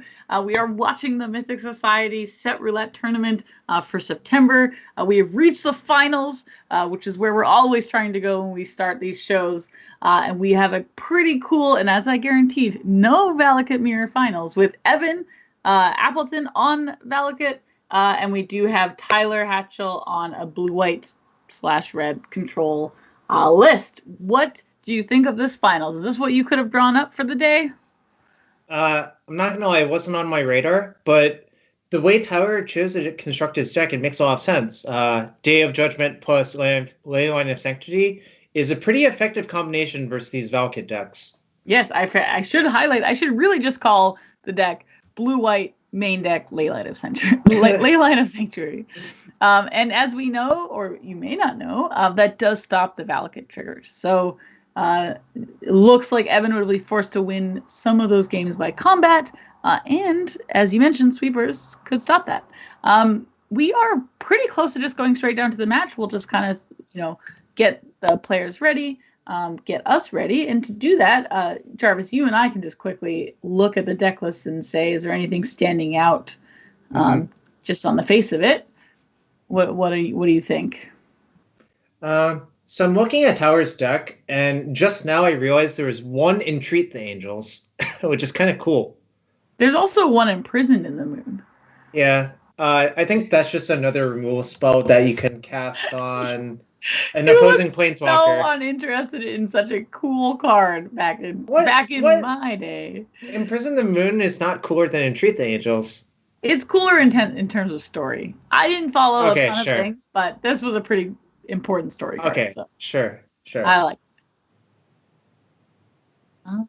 But we're going to head down in just a moment and watch some Magic. We are going to be watching from Tyler's side, which I know not from Tyler's side. We're watching from Evan's side. And I know that we've been doing that a couple of times. Tyler was having some Discord issues, so we want to make sure that we don't impact the players when we can. Well, we should never impact the players. And in this case, we're going to keep watching from Evan's side. And we're in the game. So let's watch some Magic. What do you see? You see an I empty see. okay. Okay. Oh, so sorry. So it looks like Evan did keep, looks like 7 cards. And it's got a lot of ramp. It's got a Primeval Titan. It's got the cards. Jarvis, I checked. Yeah, so one scary thing about Hero is that it's not free versus counter spells because it's an additional cost. So that's that's kind of scary, actually, right? Yes, okay. Well, here's our turn 2 ramp, as in this Gruul Signet, and there's a spell being quickened. Wait, what? Preordain. Okay, I was like, wait, whoa. No, it was a quicken just a cycle because I think Tower's looking for lands. Okay, thank you. I was like, I missed something completely. So Quicken I didn't know it was a cantrip, so that's my bad. Yeah. Typically you play it with Wrath of God effects, so you can play the Wraths on your opponent's turn, which is a super, super powerful effect. But instead, we will... Tyler did make a land drop, pass back over to Evan. Evan goes to cast the Cultivate, and it has been mana leaked, and we pass back. So far, so good with our Harrows, but... Okay, so we have a 4 mana sorcery in for C. So I think what Tower's looking for is Leyline of Sanctity would be pretty good because it shuts off all of the Valakuts. And the other thing you're looking for, you have to clean up the Primeval Titan, even if you have Leyline, right? Right. Oh, one of the cool things about Tyler's deck is you don't really need Leyline in your opening hand. I mean, it'll be great, but in this matchup, just turn 4 Leyline is still going to be perfect. Yep. So And Tower has enough mana sources and like cyclers and card selection that I think that's a reasonable expectation to do a large majority of the games, right? So right now on Evan's turn, we have access to 4 mana without a land drop. So is there any sort of harrow into cultivate that we can do here? I think cultivate into Signet is. Wait, can we just do it all? Well, I was thinking we could do it all. Also, one thing I wanted to do was cast the harrow because of what you said. How it's kind of sketchy not to. Oh, it looks like we can't do it all. Wait. We could have. You need to crack the fetch land for a mountain first, float a red, then cast harrow, sacking that mountain.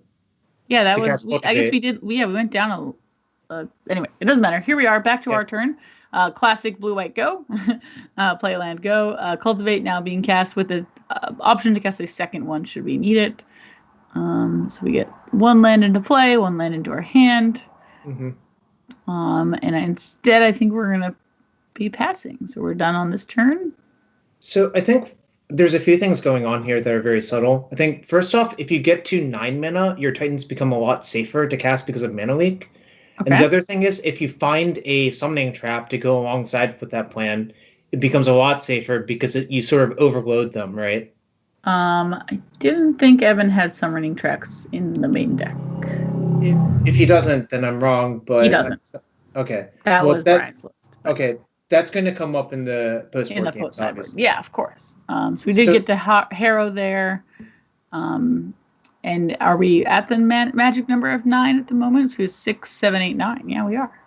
But there's the ley line. And we did call that. Well, we do get to play a Primeval Titan. So I think you should actually Primeval Titan searching for Cavern Souls, naming Giant now. Okay. Because it forces through all of your other Titans. And what is a Valkit's not even that exciting, right?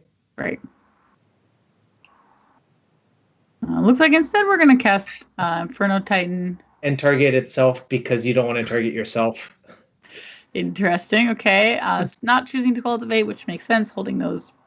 Well, at this point, there's no reason to hold our mountains. It's kind of awkward. Like, we have all this mana, and now there's like nothing good to do with it in our deck. So our Inferno Titan is basically a waste now. Okay. An extra land. We'll take it. Fully? I mean, does it matter? Maybe. We'll get to go get this prime time. Eventually, just doing our tasks of casting this or using the Gruul Signet. It's a little bit of a challenge sometimes, for being honest. Oh, got canceled. So doing our tasks. Are you an imposter? No, I'm doing my task, Jarvis. I just said. But why would imposter do tasks? All right, so cancel answers that. The problem is, we do know Tyler has had hands that have multiple ley lines, and this is one of them. So this is our 3rd attempt at a Titan, potentially our 2nd to resolve. I think the problem might actually be that Evan doesn't have enough relevant threats in his deck to get through this. Right, because if Tyler just untaps in Wraths, that's it, right? I mean, such a large portion of our deck doesn't do anything by this point, right? Yeah, we couldn't even get the Valakut there. Do you think? You know what? I don't think you can, because Valakut says you may. Okay, well, we also didn't get the cavern either. Yeah, I think we should get the cavern. But Tyler also has Blessed Alliance in his deck, so it's just going to be really hard for Evan to make enough headway. Like, you actually have to connect with 4 6/6s, like 4 6-point attacks, I think, to win. Right, and this is where that land that gives the creature haste could have been relevant in this matchup, right? So, yeah, I think if you sideboard into Hanwar Garrison plus Hanwar Battlements plus Cavern in this matchup, it's super scary for Tyler, right? Right. Unfortunately, Evan doesn't have access to those in their sideboard, but they are being Blessed Alliance. And we've used 3 Titans so far. And there's more to come, but not much more. This is just rough because, like, you have so many dead draws left in your deck because so much of your deck is dedicated to ramp. But when the ramp doesn't do anything, it's not great for you, right? Right. Do we have any ways of dealing with these ley lines in our sideboard? I'm going to check that real quick. And the answer is... Oh, we have some back to natures. Sorry. Yeah, that's an answer. The other thing you can do if there's only one ley line, you can build up a bunch of like fetches or whatever and zealous conscripts through a Cavern of Souls on a ley line to take it and try to bolt your opponent out. So we do have Evan just communicating in a lighthearted way with their opponent and just saying, I feel like my opponent has probably beat a lot of my other blue, green, red Valakut friends because this looks pretty easy from Tyler's side at this point. This isn't a treat. Hey. Or two. That'll end the game real fast. And Tyler says he's 6-0 versus Titan today. That makes a lot of sense given the deck construction. Well, Evan was happy to concede and then said, never mind, let's see what happens. So we could have prevented some of this by searching up Valakuts to use the Valakuts to kill the angels and hoping to like grind our opponent out. But the actual answer is you can't grind your opponent out when they have card draw and they have an elixir in their deck. So they'll just keep shuffling all the relevant cards back in repeatedly. Yeah, I mean, I'm all for the Benjamin match for rewatch forever, but I was done a while ago. And Jarvis, if you know that I'm done, it's rough. So but here we are. We are double bolting an angel. We got to keep playing. We got things to do. This double bolt is not going to. Right click concede occurs. And well, to be honest, I actually am totally in with what Evan did there, which is the preemptive right click. Yeah. Like you're on the concede button to clearly send a message that made me concede, which I love. So it looks like Evan is bringing in a large amount of things, including the conscripts, which makes sense. The summoning traps, more threats. The back to natures, which we thought about, but the one I wasn't expecting was the Baloth. So I think that actually makes sense to do a threat density problem. You don't have a lot of threats. You just need threats. You need to shave down on your ramp plan because it's not going to work. Like the ramp plan by itself cannot defeat your opponent because of the ley lines. I think a lot of this makes sense. The bolts have almost no text because of ley line, first off, and second off, they don't trade for cardboard, right? So just to catch everyone up, what's happening, the Harrows did come out almost immediately. As you sort of mentioned, they are terrifying if they do get countered. Originally, we had a lot of ramp coming out. We've since now kind of trimmed on the Baloths and the conscripts instead, and a little bit on our ramp. So a little bit of this, a little bit of that. But ultimately, the big thing is those summoning traps and those return to natures and those zealous conscripts. So the only match that Tyler lost was to the mono red player, actually. Which we saw on camera. So that's actually a really great stat. Thanks. How do you... Okay, well, it looks like we're mulliganing this hand, so we won't engage. Evan's probably thinking not like this, right? We mulligan all the way down. We're at 4 at the moment. There was a lot of clicking if you weren't following along. But this is 4, so we have to keep 4 of these. But more importantly, we have to put 3 back. Looks like I'm going to put 1 more land back would be my assumption. I think so. I think the Cobra is really good here, actually, because it sneaks under all of the counters. Then you can use Cavern to... Okay. Sorry. Control Z, because we weren't sure. Okay. Yeah. So we did end up keeping Cobra, some lands, and no threats, but hopefully we'll draw some. Yeah, I think Evan's plan is to just draw another giant Titan. And the Cobra sneaks under all of the counter magic here. Okay. And the Cavern will force through a Titan if we draw one. So I think this is the best that Evan can hope for, right? Yeah. My goodness. This is a turn 4 uncounterable Titan. Is it turn... Wait. No, turn 4, because you'll have effect. Oh, next turn. Okay, I was like, that's not enough this turn. Okay. Yeah, so please, Evan, don't attack. Hey, wait, don't get condemned. Don't get condemned. If we had played Cavern instead of Mountain? Played around Condemn. Oh, nice. Okay. And Blessed Alliance too, right? Yeah. There's no reason to take a risk. If we had played Mountain or the Cavern Souls earlier, we could have played the Titan there, right, with the fetch land. No, because it's only 5 mana, right? 1, 2.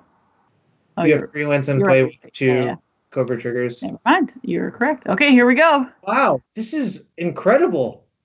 This is very impressive. This is a mulligan to 4 with Turn 4 uncountable Titans. Threats, and we had, all the way from, 1 Lotus Cobra, 3 lands into turn 4 uncounterable Titan with not a lot to do with the Titan, to be fair.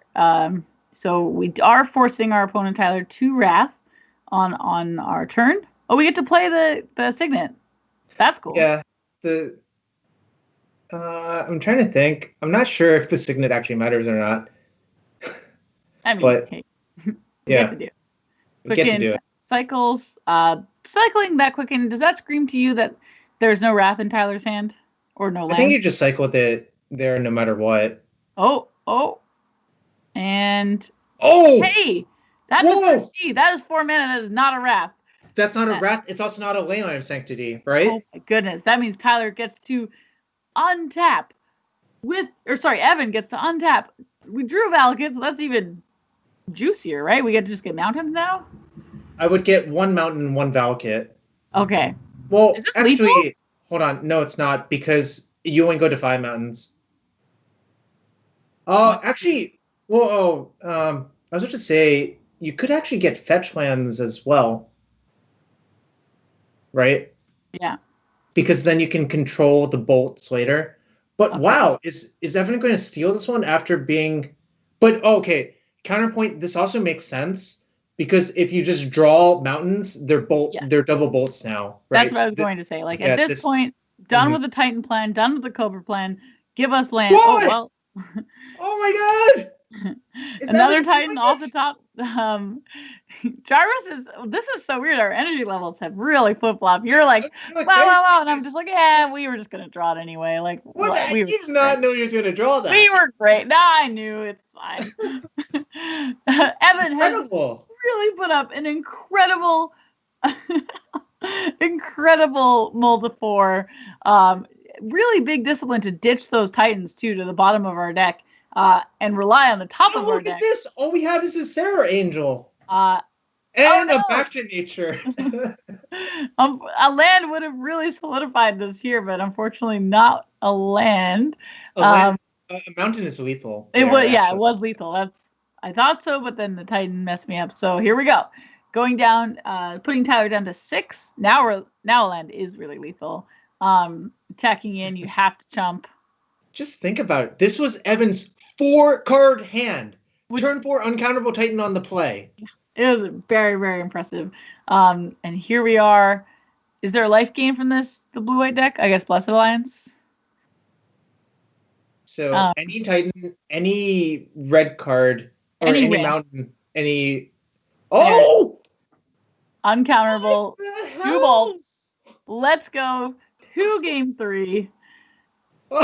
Dang is right. Dang is right. Oh my god. Evan, showing some excitement. Let us head over. Well, let's wait for these to resolve first, I guess. Okay. That was super I guess impressive. Blessed Alliance. Sorry, Blessed Alliance does. Yeah, but it's only a Band-Aid, right? Okay, yes. Yeah, sorry. I guess we weren't sure it was actually going to win there, but so we are heading back to the sideboard, which I'm going to level with you, Jarvis. I didn't think this is where we're going to end up in this amount of time. I thought we were going to come back to the booth, wrap it up, let's go. But no, Evan's like, excuse me, I had 4 cards and they were great and I won that game. So we were heading back to the sideboard, getting ready for game 3, which means we are playing for all the marbles. And all the marbles. These marbles are disguised as store credit for the mythicstore.com, which is a great place to go for your Magic singles, some cool custom booster packs that the store puts together, some awesome swag like this sweet sweater, and many other things, which these players are currently playing for. The first place to get $200 of the mythicstore.com store credit. And we have second place will be getting themselves $100 or more. I don't know their sub-tier levels, so who knows? And then we had other prizes go out to the rest of the top 8. So I some lost kind of funny there we go. interaction. Okay, we're back in the match. Oh, that's a ley line in play. It is, but we have Back to Nature. Okay. So we can probably find a window to do this. And also, more importantly, we have Cavern of Souls in our hand. That's like a very important card in the matchup, I think. Okay. And maybe even more importantly, we have more than 4 cards in our starting and our opening hand. No, but Evan's 100% to win from 4 cards. That's okay. Okay. Look, you give me nonsense, I give you nonsense. If that is the most Magic statement I've ever heard from you, Magic players being like, well, it's 100% true. I saw it happen. Ooh, yeah, I only said that because I knew you would laugh at it. You got me. That was a good one. So big part of this game, this day, do you think? Yeah. Sorry, go ahead. I think the Desolate Lighthouse, I didn't realize that is like an actual red card in Tower's deck. Yes. You made me all day tell me that the Steam vents were only there as a joke, but they weren't. No, they're not there as a joke. Well, not a joke. Sorry, I meant to say as to fix our mana base. But that we have a red card in quotations in our deck. So there you go. Okay, so we're at this point because we have the Back to Nature. We're just chilling for a little bit. Yeah, I feel really good about Evan's spot. Like the thing is, you're not going to get killed quickly by the blue-white deck. Are you tempted to Back to Nature there? You can still wait for end step and see. Like, you don't want to influence Tower's Scry, right? Right. Good point. Good point. Wow. Evan's making this look really, really good for him. I'm not going to lie. I'm super happy and super impressed with how it's going for him, right? Okay, so we are currently on Tyler's turn 5. We're going to pass back to... Well, I guess we have to decide what we're doing with this Back to Nature, not Return to Nature. Okay, we are going to... It doesn't target, it just destroys everything. So one reason to hold it is if your opponent has a second ley line, you would prefer to hold it. But I think, given it's going to take a while to find... imagine he had drawn, Baloth or Zealous Conscripts there, right? You would rather cast it Back to Nature that turn than on your turn 6 cast a Titan of some sorts. Mm-hmm. But look at this. How brutal is this Cavern of Souls going to be? Yeah, and one thing Evan's done very well is just hide the Cavernous Souls from sight by keeping it in his hand. So we are going to name Giant. We have a couple choices. We're trying to decide between the two of them. Do you have a preference? So my instinct is to play the Primeval Titan first almost every time. It gets you more mana for your Inferno Titan, and also it's really just the one that Summary Dismissal stuff? came in. Oh no. Okay. Wait, are there summary dismissals? I'm not sure. Yes, there's one summary dismissal. If you remember what that card does. Oh, I know that it's mean. It exiles all spells and all abilities on the stack. Okay, so it's a way to actually counter a Cavern card, and Tyler's going to bring it in every time here because he saw how impactful the Cavern of Souls was. Okay, so we got 2 bolts. I really like playing the primetime here. I'm with you because just in case there is a ley line drawn eventually, we get our kind of damage in now. And the other thing here is if Tower wraths this. Oh, look at what someone just said. If Tower wrathed that, we could play Trap plus Cultivate, which is pretty appealing as well. Yeah. Instead, now we have to space out our 6/6s. But the nice thing about Trap is an instant speed threat because Tower's going to have to tap out to deal with this Titan at some point. Mm-hmm. So I have a question for you. Are you playing the Red Titan here or no? No. Okay. Because your trigger can't go upstairs, and currently you're in a position where Tower has to deal with your 6/6 anyways. Otherwise, they risk dying to combat damage. I think you should have gotten a fetch land and a second Valakut. Or you could just get 2 Valakits. Wait. Oh. Evan just decided, nah, we'll just say it- yes to that one. yeah.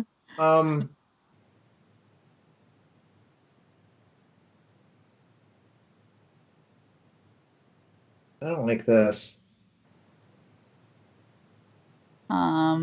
Maybe eventually Evan will. Yeah. Okay. Wait. Why is he clicking yes? It is possible Evan doesn't realize that there's a no option. Yeah, fair enough. At that point, I wasn't sure with the Titan one. That might have been just for the memes, but at that point, the cards are hard. There's a lot going on these days. That's so fair. Yeah, I was just trying to figure out what was going on there.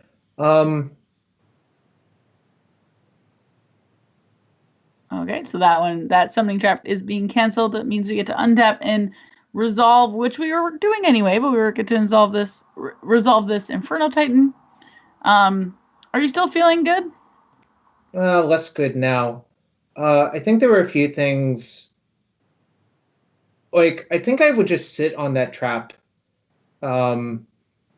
Because it'll let them use 3 mana effectively, whereas the Cavern blanks their counters as well. Mm-hmm. So by doing that, you give them the flexibility to use their mana now. Yeah, so now if there's another Wrath to be had, we do pass back to Evan with nothing. But instead there's a 4C. Okay, so if this doesn't find a Wrath plus white source, or like a Blessed Alliance or something, that could be game, because you just pump the Titan 3 times. 4C is a lot of cards. So, and 1 card on the bottom, 3 cards on top. Okay. All right. Okay. This. So now we need kind of a couple of things, right? We need some Back to Nature, another Back to Nature. We need another Titan. Oh, I guess we don't. Oh we my don't god! Need Titan. This Entreat is a one-shot. Okay, this is the one of, right? And we're miracling it. Yeah. We made 6 angels. This will actually be Rest in fact in peace. a game for Tyler. That was close. Winning. Yeah, that was a close one. Evan will not be able to come back from this because there is nothing we can do against a bunch of 4/4 angels, other than try and kill some of them. But I don't imagine we can kill enough of them. In fact, we can kill one of them. Okay. Evan has had enough. That does mean that Tyler is our winner.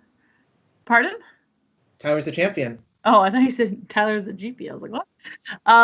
So we have a winner of our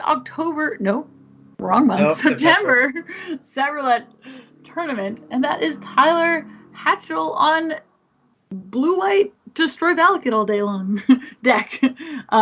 There's technically some red cards in the deck, but I will say it's pretty strongly a blue-white deck. It has taken down our entire tournament.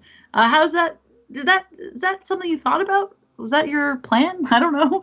I thought a Valakut deck was gonna really do a showing here. Yeah, I mean, it just looked like the way Tyler envisioned his deck working versus Valakut, it played out really well. The Valakut decks were very threat light because in order to play a Valakut deck with Primeval Titan, you have to play a bunch of ramp. Once you turn off the ability for ramp to turn into lightning bolts in the late game and have Wrath of Gods for the Titans, suddenly the deck is not so scary, right? Agreed. So we did want to, first of all, thank the Mythic Society for putting on this great show. I wanted to thank Jarvis for hanging out with me all day. Also, in behind the scenes that you cannot see is our friend Brasky, doing all the things that I demand of him at the exact time I demand of him, and not at all dropping any sort of things because he's great and it was awesome. Also want to thank, of course, everybody here who is hanging out with us in Twitch chat. We can't see you because we're a little bit in the past for you, but we did appreciate you hanging out and watching us. If you are interested in shows like this and tournaments like this, coming up next weekend, same day, Sunday, September 27th is the Arena Community Cup. And if you've been following that series, like maybe say the person who won it last month, I don't know who that